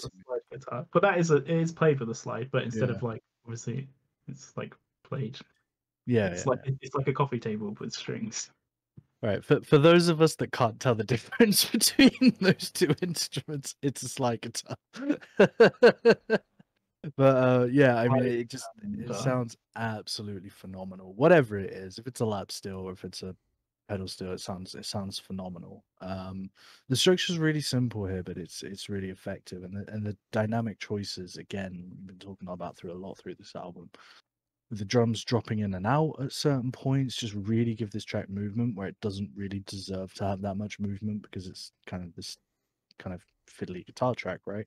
But they just drop in, drop out, come back, come out, and like all the right moments, and they just give the song this really simple song such huge movement, such huge dynamic range. And yeah, like Brad was saying, it's a really nice outro. The guitar lead in the outro is absolutely incredible. Kind of give me and I was saying earlier, I didn't realize how cinematic this album was going to be. This is the point where I realized it was really cinematic. This it took me to being at the end of a cowboy film, where they're riding off into the sunset, and I'm kind of, seeing all that imagery here as well. It's amazing and a testament to how great the songwriting is, how such a at its core simple song can evoke all these things and have all of these elements. Really phenomenal. Yeah. Drums. That for me was, probably the standout point on this track, and it was exactly what you were talking about there, Kim. The fact that they aren't omnipresent throughout this song.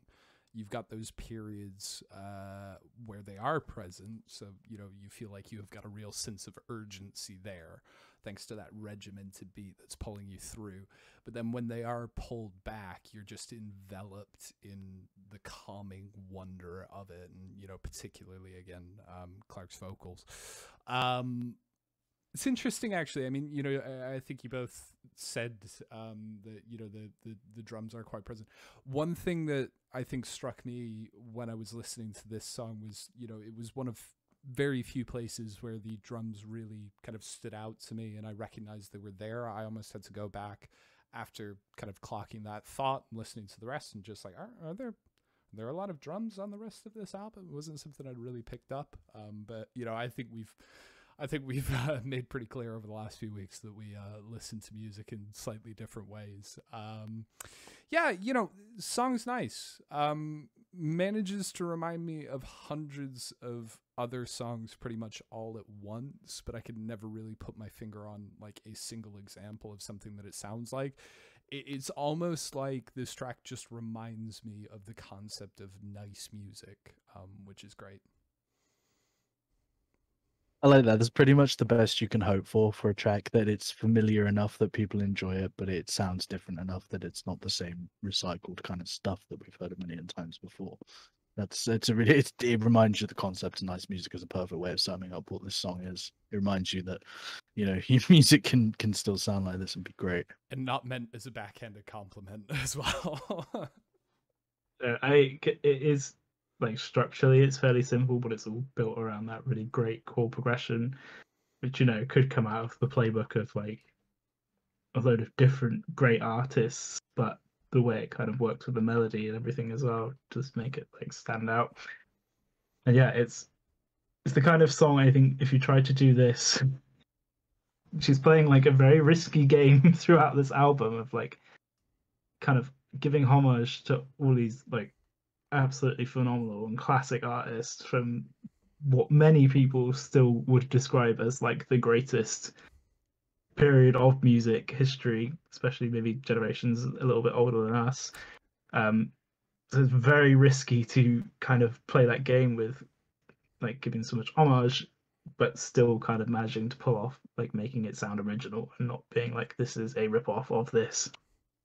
Even riskier when you take into the fact that her target audience isn't those people that would call this the golden era. It would be people our age, or maybe slightly younger, that would be super into St Vincent.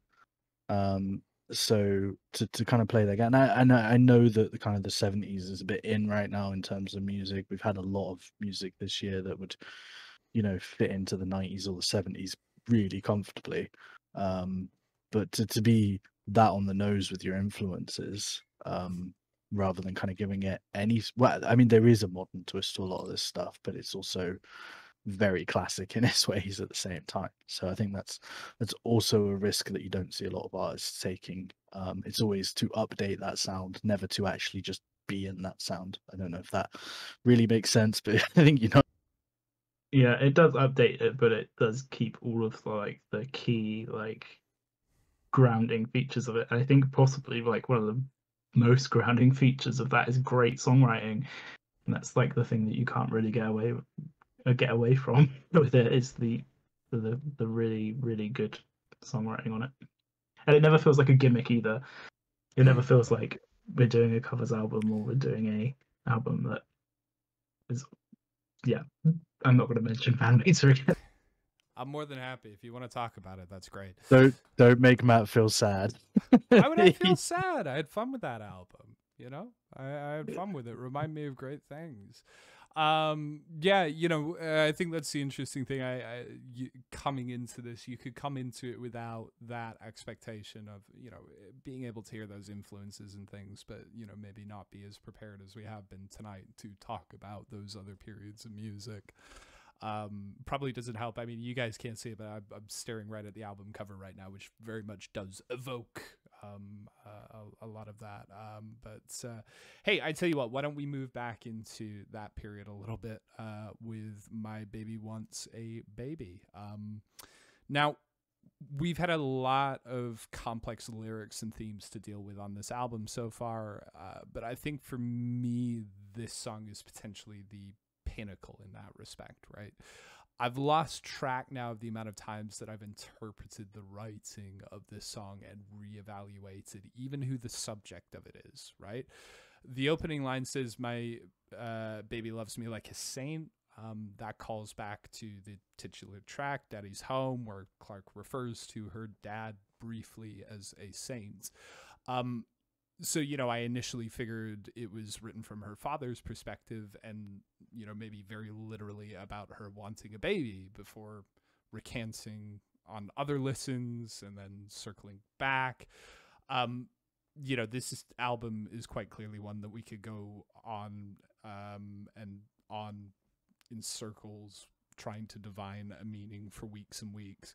But just to, I think, very quickly say, before moving on from this point, the last song in this song, They'll Just Look at Me and Say, Where's Your Baby, is another example of, you know, what I've just been talking about. But I think we haven't spoken enough tonight about St. Vincent's tireless work on shattering gender roles and the expectations that society places on people based solely on the genitalia that they're born with, right? I don't have the chops to really analyze a lot of their writing here, but it's clear that that theme is present throughout this record, and rightly so. Cam, do you want to jump off on that note, or would you prefer to start with my other note on this track, which simply reads, in block caps, dirty sax? I'll go with dirty sax for 100, Matt. I think 30 sax is for 10, and the other option. Right, okay, yeah. More point. Got you, right. No, I'll stick safe. You know what? I wasn't hugely feeling this song. It kind of felt like a slowed down ABBA B-side to me.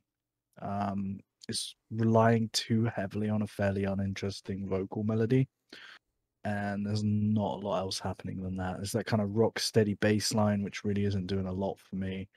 And the chorus gets bigger, of course, but by then it's kind of stale, the song. And I'm kind of just waiting for it to finish and move on. It feels, and it I hate saying this now after what you've just said about the lyrics, because now I'm reevaluating my interpretation of the lyrics and my interpretation of this song. But it feels like a rare lazy misstep on an album that hasn't felt that way at all. Musically, for me, where I've talked about deep lyrics and you've just gone, it's lazy. Oh, you got to bring out the fishes again. Fishes and Aussie. No. I mean, I don't know. Maybe I'm missing something with this song, but it just didn't grab me. It's got that cool wah wah solo, and the build at the end again is really powerful. This album is again, I'll use the same word I will use all the time. It's a masterclass in tension and release. And from having piano lessons, that's one of the big things of music is tension release.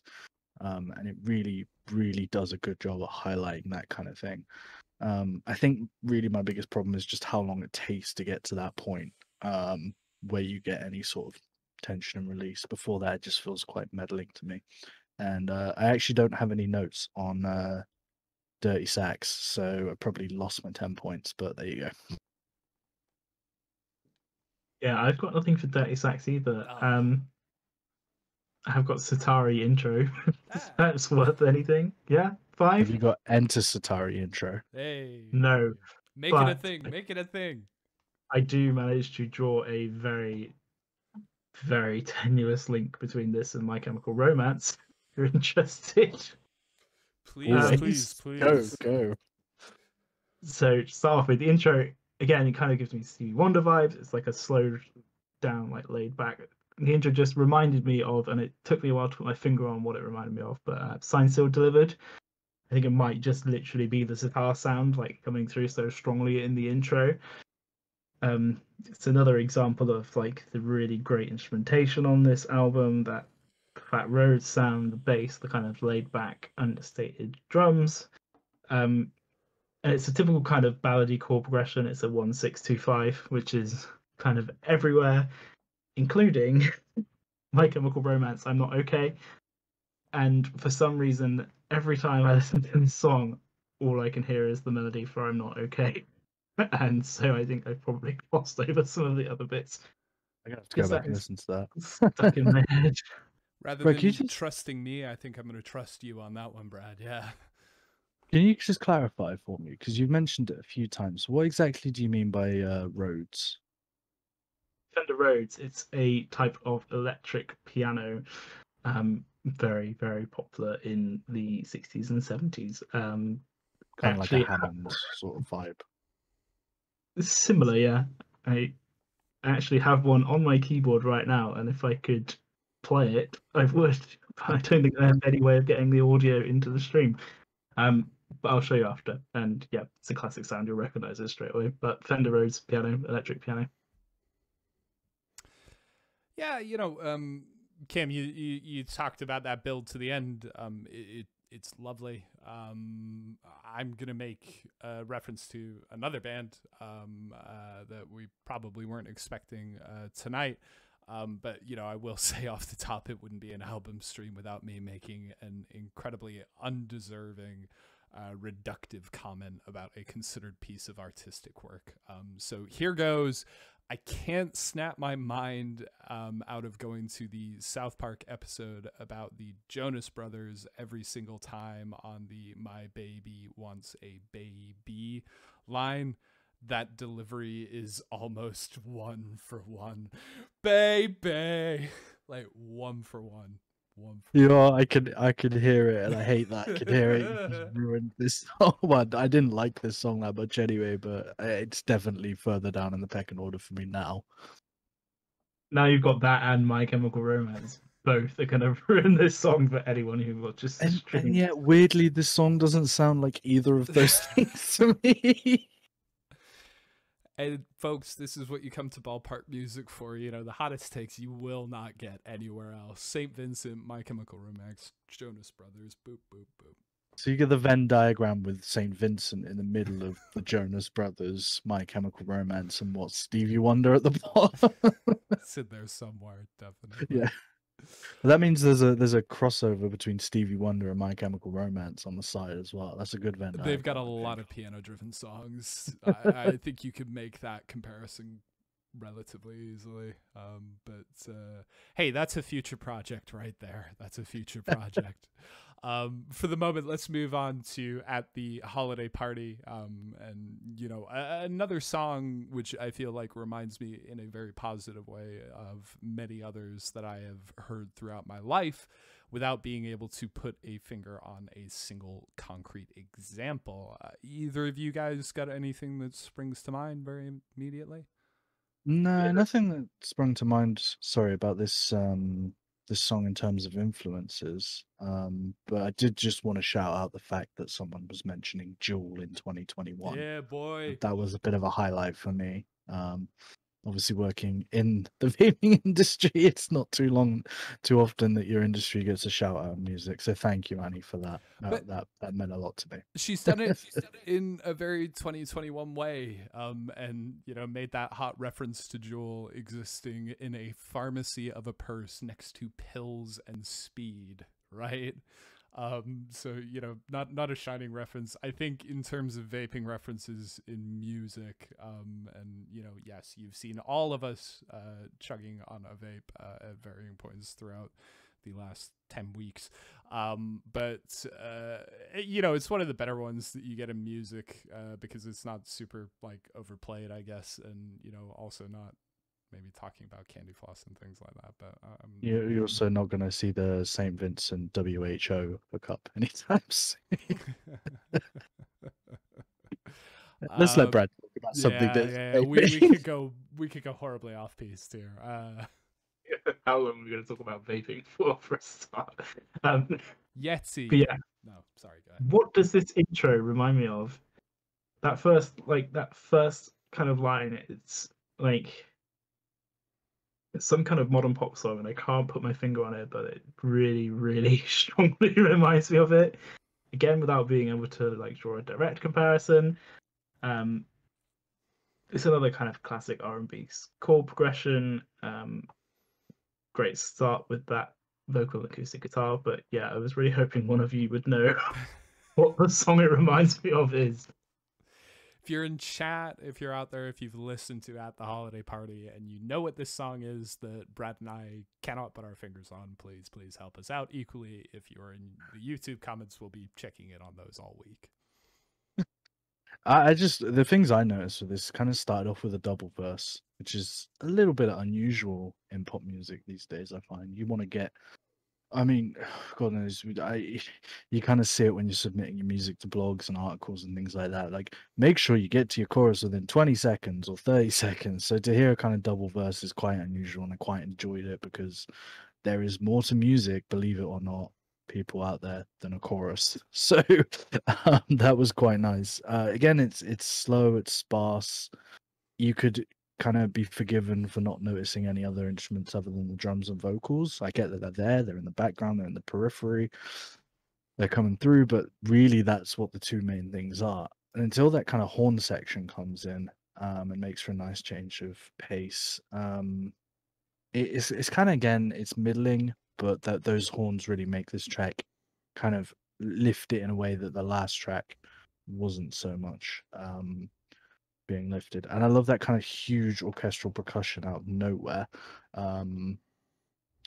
Sorry, my laptop's trying to update.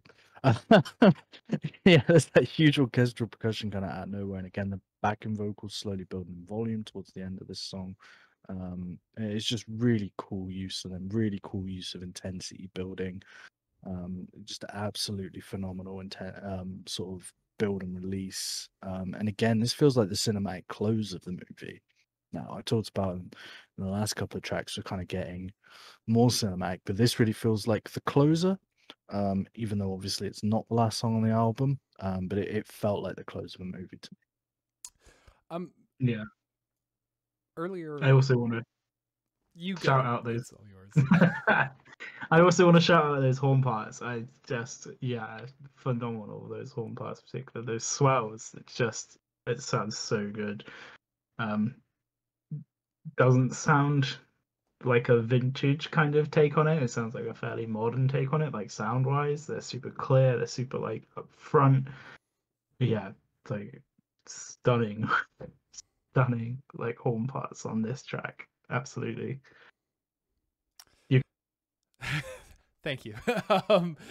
No, so I forget which track it was, Cam. Thank you for talking, so I can now just refer to you rather than by name over and over again. But there was a point where you'd mentioned about this album feeling stripped back, right?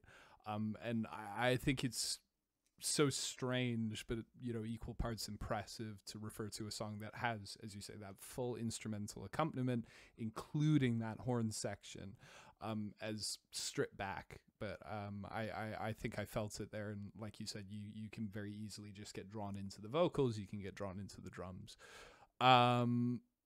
Just to go back to that Lana Del Rey album that I mentioned earlier as well, another similarity in my opinion about that album and that is present here, is that I really feel like my favorite moments are just those where you feel like you are sitting right there in the recording studio alongside Clark Filter Free. And this song is a perfect example of that. You can sit back, soak in another stunning vocal performance and some luscious melody. On top of that, I feel like I'm getting on my high horse a few times here on this discussion, but this week I've heard some really incredibly dire songs that purports it to be about mental health elsewhere. But this feels very genuine in a way that is very, very welcome.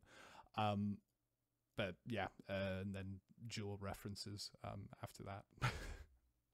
I just want to go back to the stripped back kind of thing that we've mentioned a few times now, and I think it's genuinely impressive that you can have an album that isn't really stripped back. When you think about it, you think about all the kind of we've talked about Spirit of the Beehive on this discussion, and you could not in any way describe that as stripped back. It's really impressive how stripped back this is without sounding stripped back, but it also does feel stripped back. I think that's genuinely an amazing accomplishment to do. I'm not even sure how you would go about that.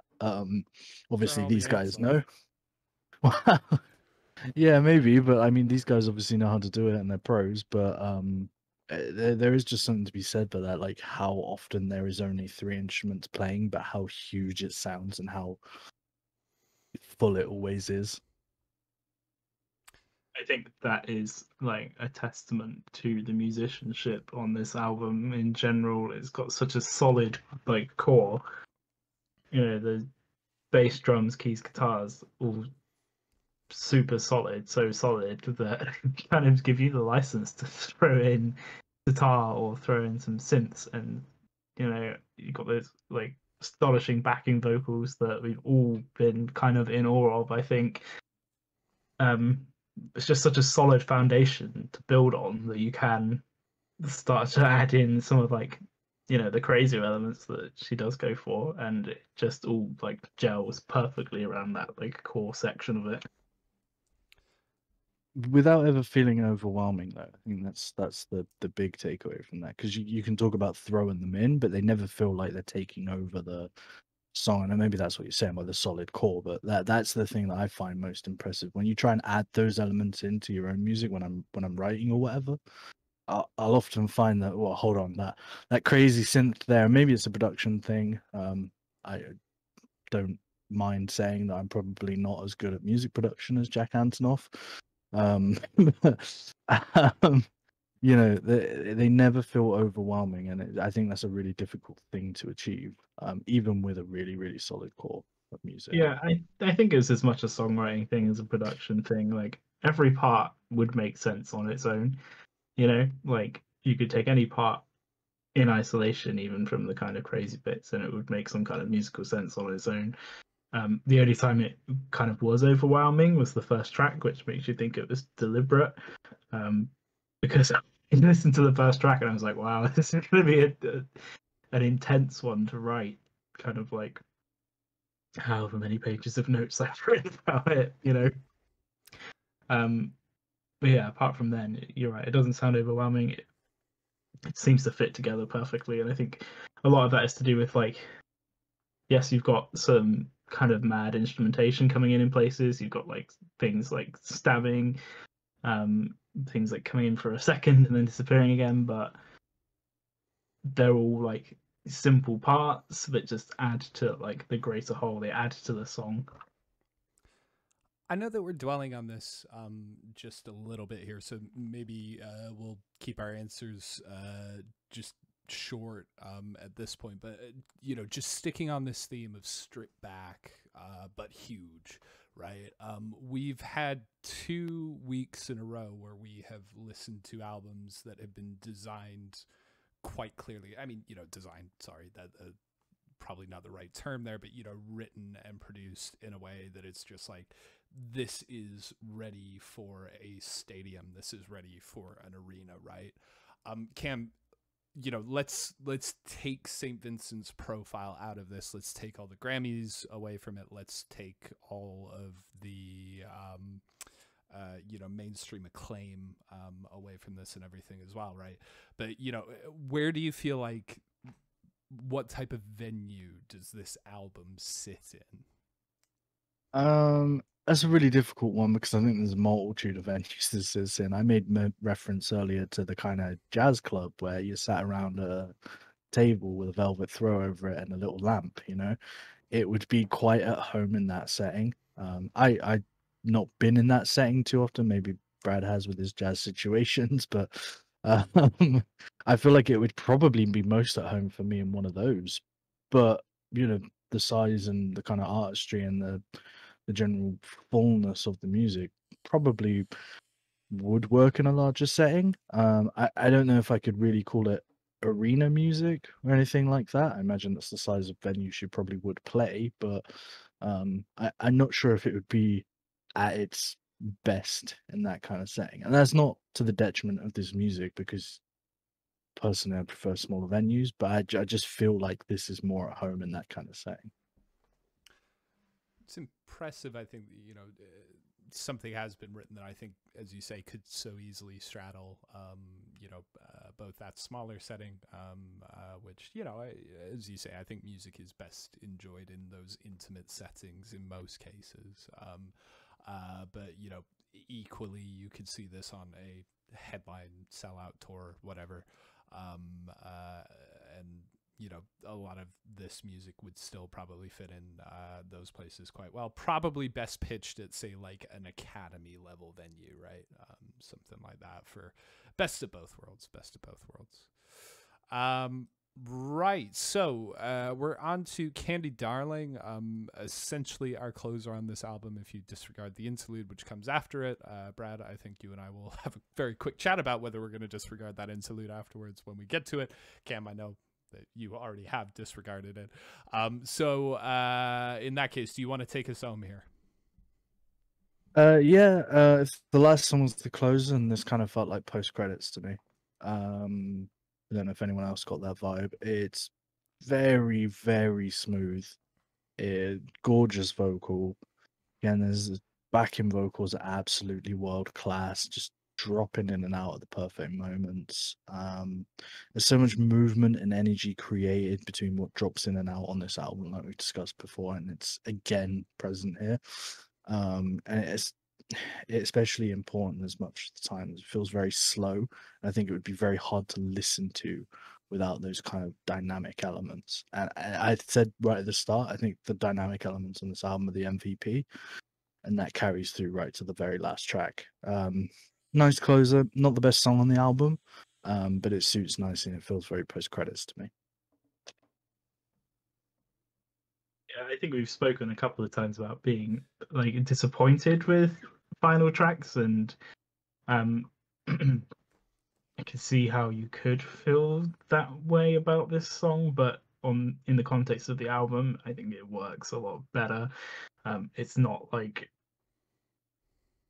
a rock album, so you're not expecting like a big anthemic finish or anything. I think, like you say, the kind of textures that are provided here, shout out to the vocal sound specifically, like huge reverb. It's another song that gave me like kind of Pink Floydy vibes. You've got some more great parts coming through from the lapel pedal steel, and a great melody. It's a catchy melody. The main hook, it's really catchy, even though it is like a kind of chilled out vibe on this one. I think it's a really nice way to close out this album. Yeah, made reference to it in a few places. You know, for all that eclectic noise that opened up the album, you do really realize at this point that, you know, the second half of this album in particular, and I think those first couple of tracks maybe are a little more of an outlier than, you know, the rest of even the first half of the album. But, you know, the second half is very calm, very soulful. And yeah, you know, you do realize, I think, when you look around and you see, oh, I'm on Candy Darling, oh, this is the closer, that in terms of energy, we did peak probably a couple of tracks before. Much like the Birds and the Trains, I think this song passes me by more often than not. But I think it's important to note that we tie up a lot of different lyrical themes on this track. You know, those aforementioned Birds and Trains have featured in a few other places and usually seem to exist alongside references to her father's imprisonment and captivity. Bodega Roses, I mean, you know, the bodega is something that is, you know, reprised. The roses are new. I think, oh gosh, I'm second guessing myself now, because I think I just wrote something about Bodega Cats and then linked it to the Bodega Cats Twitter feed rather than it being, but I think it's Bodega Roses actually meant. I'm just going to say something for the benefit of me and Brad, but I have absolutely no idea what bodega is. Maybe Brad does, but what is that? What does that mean? It's like a corner shop, basically, in New York, right? Right. It's one of those stores where it is just like stacked high with everything and anything, and you've got a little spot for shop assistant to stick out of. They're like a Debenhams then. Debenhams a corner shop. I thought you meant like a department store. Sorry. No. Very small, very right. Okay. Yeah, very much like a you know, a local shop where you would nip in for like one of those where you'd go in for like soda or gum, but also like incense or something like that, right? Like the ones in Brighton that are open somehow 25 hours a day. Not too dissimilar. Yeah, I got you.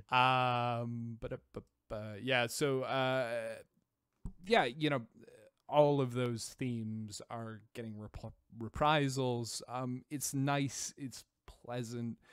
Song never really sticks with me, as I say. It's probably envisaged as an emotional crescendo, I think, because, you know, there are all of these themes coming back for, you know, a second look. But for someone who hasn't felt 100% engaged, I think, by this album on the majority of my listens, you know, that moment of payoff isn't present, as you say.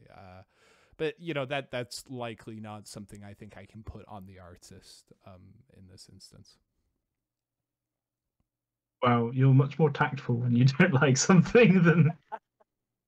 This sucks. We hate it. Don't make us do this again. No, I mean, one thing I do want to bring up actually is the title of this track, because it's again very homage to the 1970s. And please, someone correct me if I'm wrong, but I'm pretty sure that Candy Darling was someone that hung around with Andy Warhol.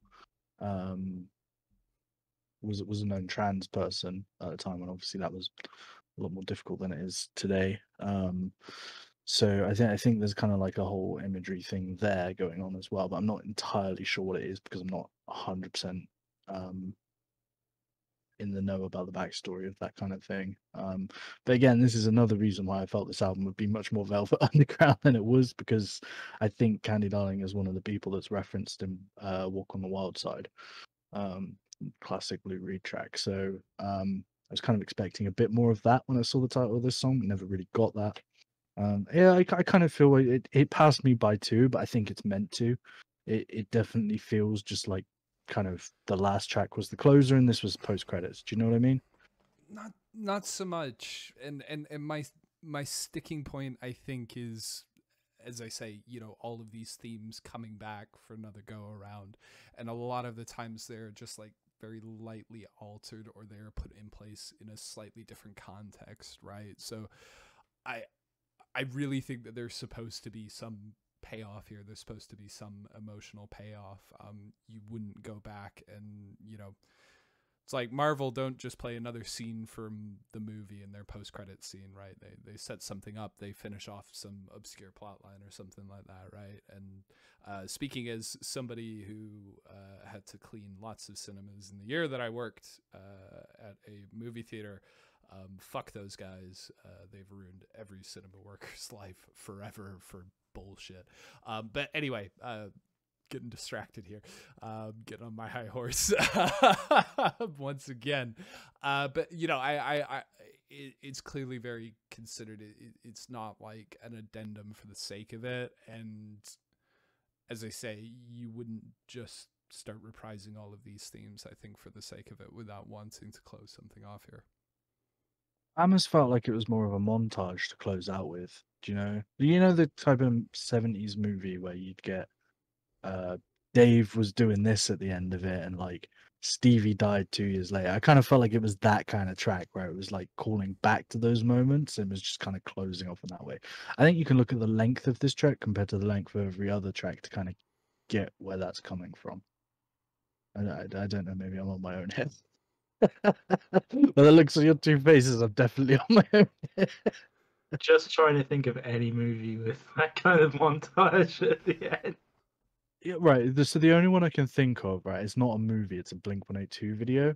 You know the video for First Date where at the end they're like, oh, someone's doing this 5 years down the line. It kind of like gives you the update of what they're doing later on. I kind of felt like this track was the musical equivalent to that moment. Or It's like a montage at the end. Or the Robot House Futurama episode, which is riffing on a movie, so that should obviously be the example, right?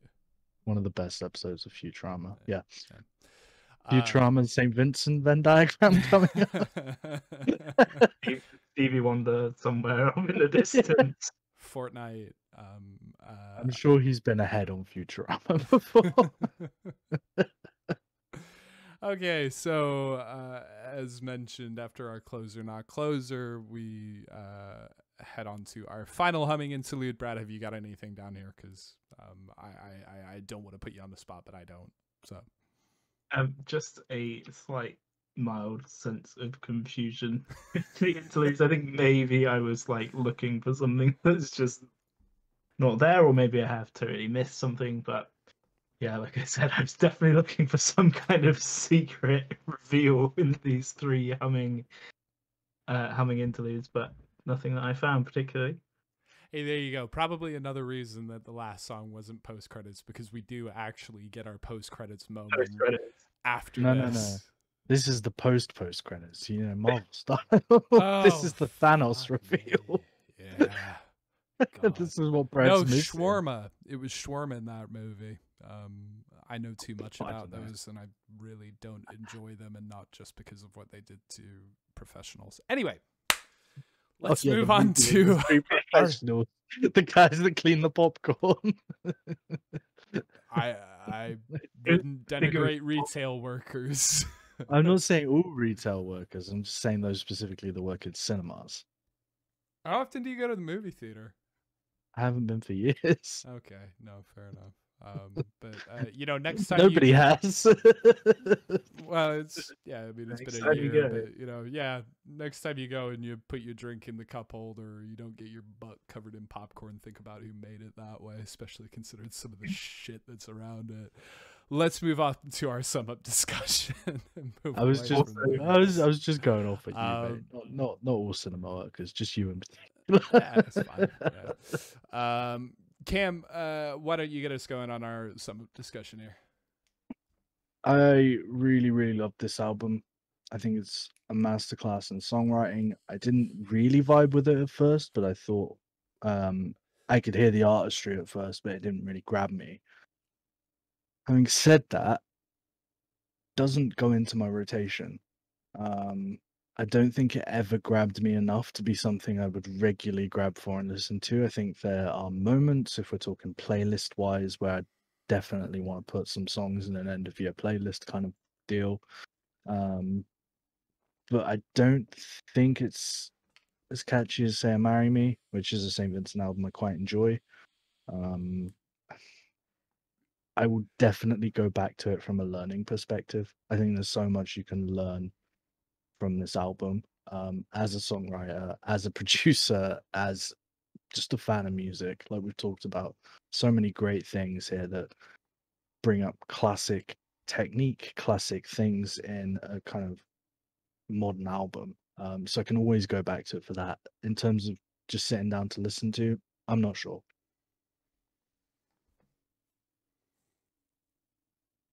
Yeah, for me, I think this is going to paint. I think this album is going to affect different people in different ways, and I think it's quite clear to me that I really enjoyed this album because of music I listened to growing up.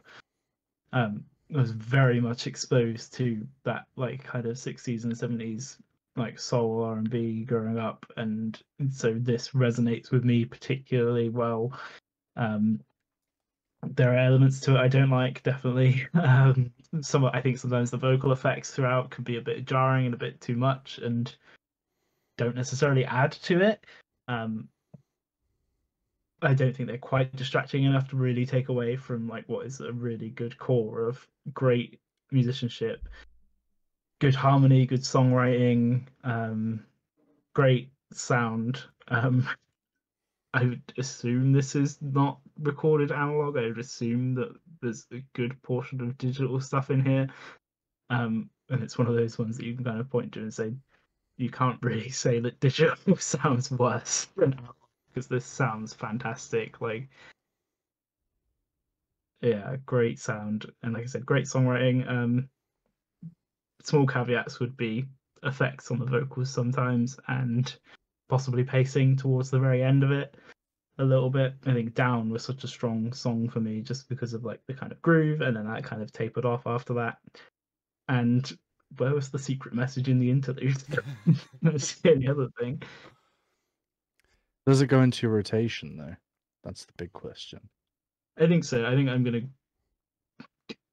over the last 2 weeks, over the last week, I've probably only listened to this album 3 times.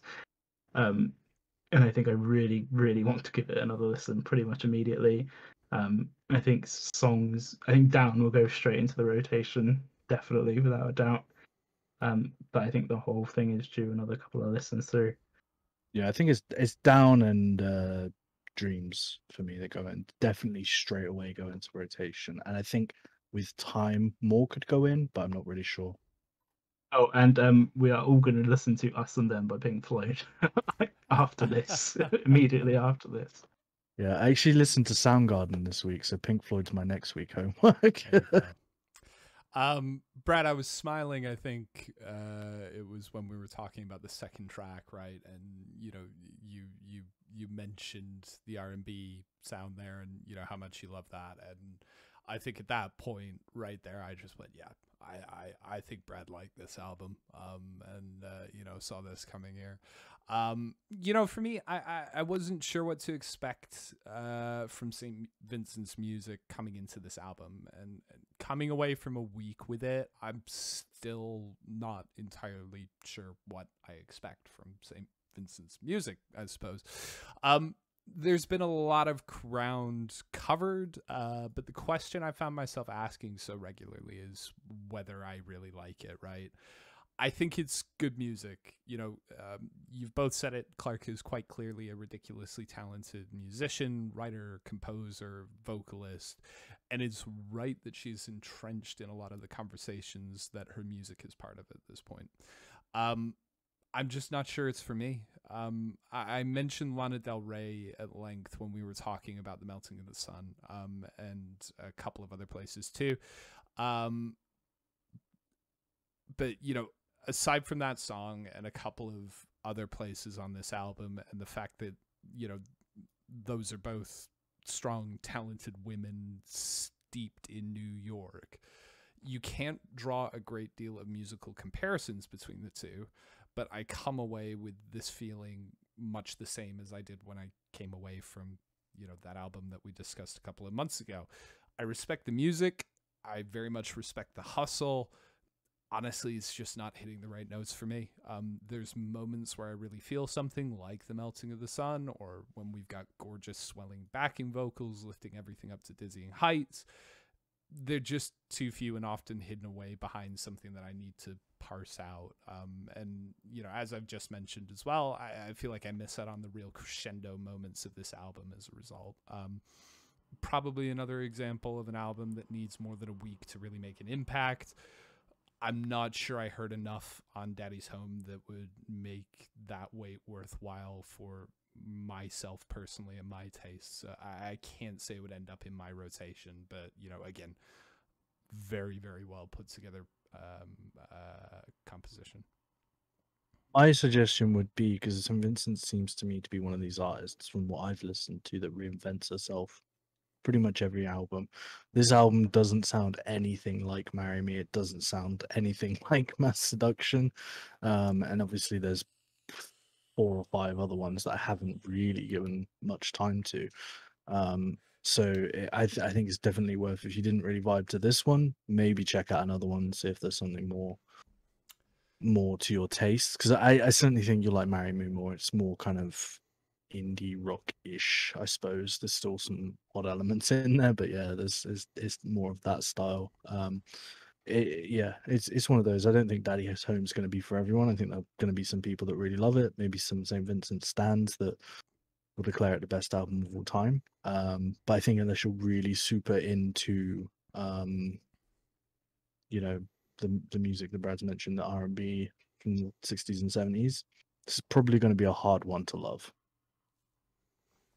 Yeah, and even as much as I loved it, I can see why. I know precisely why I love it, you know, because of, you know, that kind of background. So I can see why anyone would listen to this and go like, what is this about? Yeah. Will say, just as a closing note here, that having mentioned, you know, like I haven't heard St. Vincent's music before. I have obviously now heard the song Mass Seduction thanks to her live mashup with Dua Lipa, the 2019 Grammys, which I watched this week, and that is just wonderful, wonderful stuff. Sonically, visually, everything perfect. Right. Tell you what, let's look ahead to next week. Leave Daddy's Home behind. Cam, I know you mentioned we have a couple of albums to choose from this week. What direction do we want to go? I gave you guys some homework. I don't know if you had time to do it or not, but there's a couple of choices. So we've got Olivia Rodrigo, as ex-Disney TV person, was in a Disney show that I'm way too old to know the name of, but that's where she came from. And as much as that would probably be an off-putting note to it, I would seriously recommend, if we don't pick it, to listen to the album anyway, because I heard the song Deja Vu on the radio and it was absolutely incredible. The song, the alt rock influences come through in a way that you would not expect from an ex-Disney kind of starlet, and a massive radio sensation at the moment. The other option, I mean, if we wanted to do the EP, Mannequin Pussy released an EP this week, but it feels like it might be a bit short at 5 tracks only. Maybe that's not a bad thing since we've run for 2 hours, 12 minutes tonight. Third option, if you boys don't mind doing a bit of hip hop again, Mac Homie, Griselda related artist, released Pray for Haiti this week. I think this is the first one he's done with Westside for a while. I think they had a bit of a falling out. We've listened to a little bit of it. Could be quite an interesting one, but I'm going to leave it up to you guys because I seem to be always picking. So those are the 3 options, I think. There's also a 21 Pilots album this week that I don't really want to listen to, but it's there if you want it. Cool. So if I, I knowing the track record of my picks so far, let's go for the 21 Pilots one. No, not necessarily a band that I enjoy listening to that much. I did watch their live performance at Reading a couple of years back, and that was an enjoyable hour and a half to 2 hours of TV, I would say. But yeah, I mean, look, I picked last week. Everybody crucified me for it. You didn't pick, the coin picked. The coin did pick. And just FYI, I listened to the Squid album today, and it's absolutely phenomenal. So the coin picked wrong, but there we go. Anyway, I mean, the Brad, coin pick picked what right. album we're doing next week. Are we trusting the coin? Are we trusting the coin again? I mean, There's 4 look, albums, Brad, so we're gonna have to have a round robin The, coin toss. I don't know if we've got you time. sounded very strong about that first one that you were talking about there. The Olivia Rodrigo one. Yeah. Yeah, I mean, I wouldn't mind doing that. For me, it's probably out of the Mac Homie and Olivia Rodrigo one. The Olivia Rodrigo one, I feel like might be a bit filler in some places. I don't know. I haven't listened to the full albums. That's just my feeling. The Mac Homie one is going to be a Griselda record, so you know what you're getting there. So it's really, I mean, we can go all over Olivia Rodrigo. She's a huge sensation at the minute. I'm sure if you've been in a car and listened to the radio in the last 6 months, you would have heard Driving License or Driver's License, whatever that song's called. Yeah. Driving License is actually a really nice song. Yeah, that's what I mean. Come on. She's 18 and a phenomenal songwriter. Let's go down already, that route. so Let's do yeah. that. Okay, we'll go for that. Yeah. Sorry, Brad. Unless you were pushing the other. Well, other than that, I've got the coin up on the other screen, so I think we've settled. Well, fantastic. So Olivia Rodrigo, yeah. I think, Olivia Rodrigo or Rodriguez. I can't remember which one it is, which is really bad, but I don't have it in front of me, so please forgive me. No worries. And I also can't remember what the album's called, which is also not great, but it's by her. I'm sure we will figure it out. So if you've enjoyed tonight's discussion, and thank you so much to everybody who's been sticking with us in chat tonight, helping us out. This is Water, Electric Slide on Them, Dreadlocks, you guys in particular hopping in, and Lala Kukalala just hopping in there as well with a thanks guys and fire. Really appreciate it. Is that to say burn us down or that we were fire tonight? I don't know. You'd have to check in with them. So I think we are, as you say, probably well past due on wrap up time. So let's get our intro, outro music going. And yeah, if you've missed any of this discussion or want to hear it again, we will have a recorded version of this going up on our YouTube channel on Sunday. If you're watching that recorded version, then we'll be going live again next Friday at 8 p.m. GMT with another album review. Shout out again to Millie Draws a lot on Instagram. That's spelled with a Y for all of our wonderful graphics. And if you want more St. Vincent, head over to ilovestvincent.com. If you want more Ballpark music, follow us on Twitch, subscribe to us, and hit the bell on YouTube. And check out our link tree. That's at /BallparkMusicUK, where you can find all of our socials. Camp, you enjoyed tonight? Yeah, been a great one. Really enjoyed the album and discussing it with you guys because I knew it was going to have a divergence of opinions, so that's always fun. Brad, what you feeling? You had a good time tonight? Yeah, definitely. I think it's always good when there's a bit of conflict in our opinions, so it's been fun. We've had a good amount of that, I think, over the last few weeks. But hey, I have had a lot of fun, as always. We will see you all next time. Stay safe.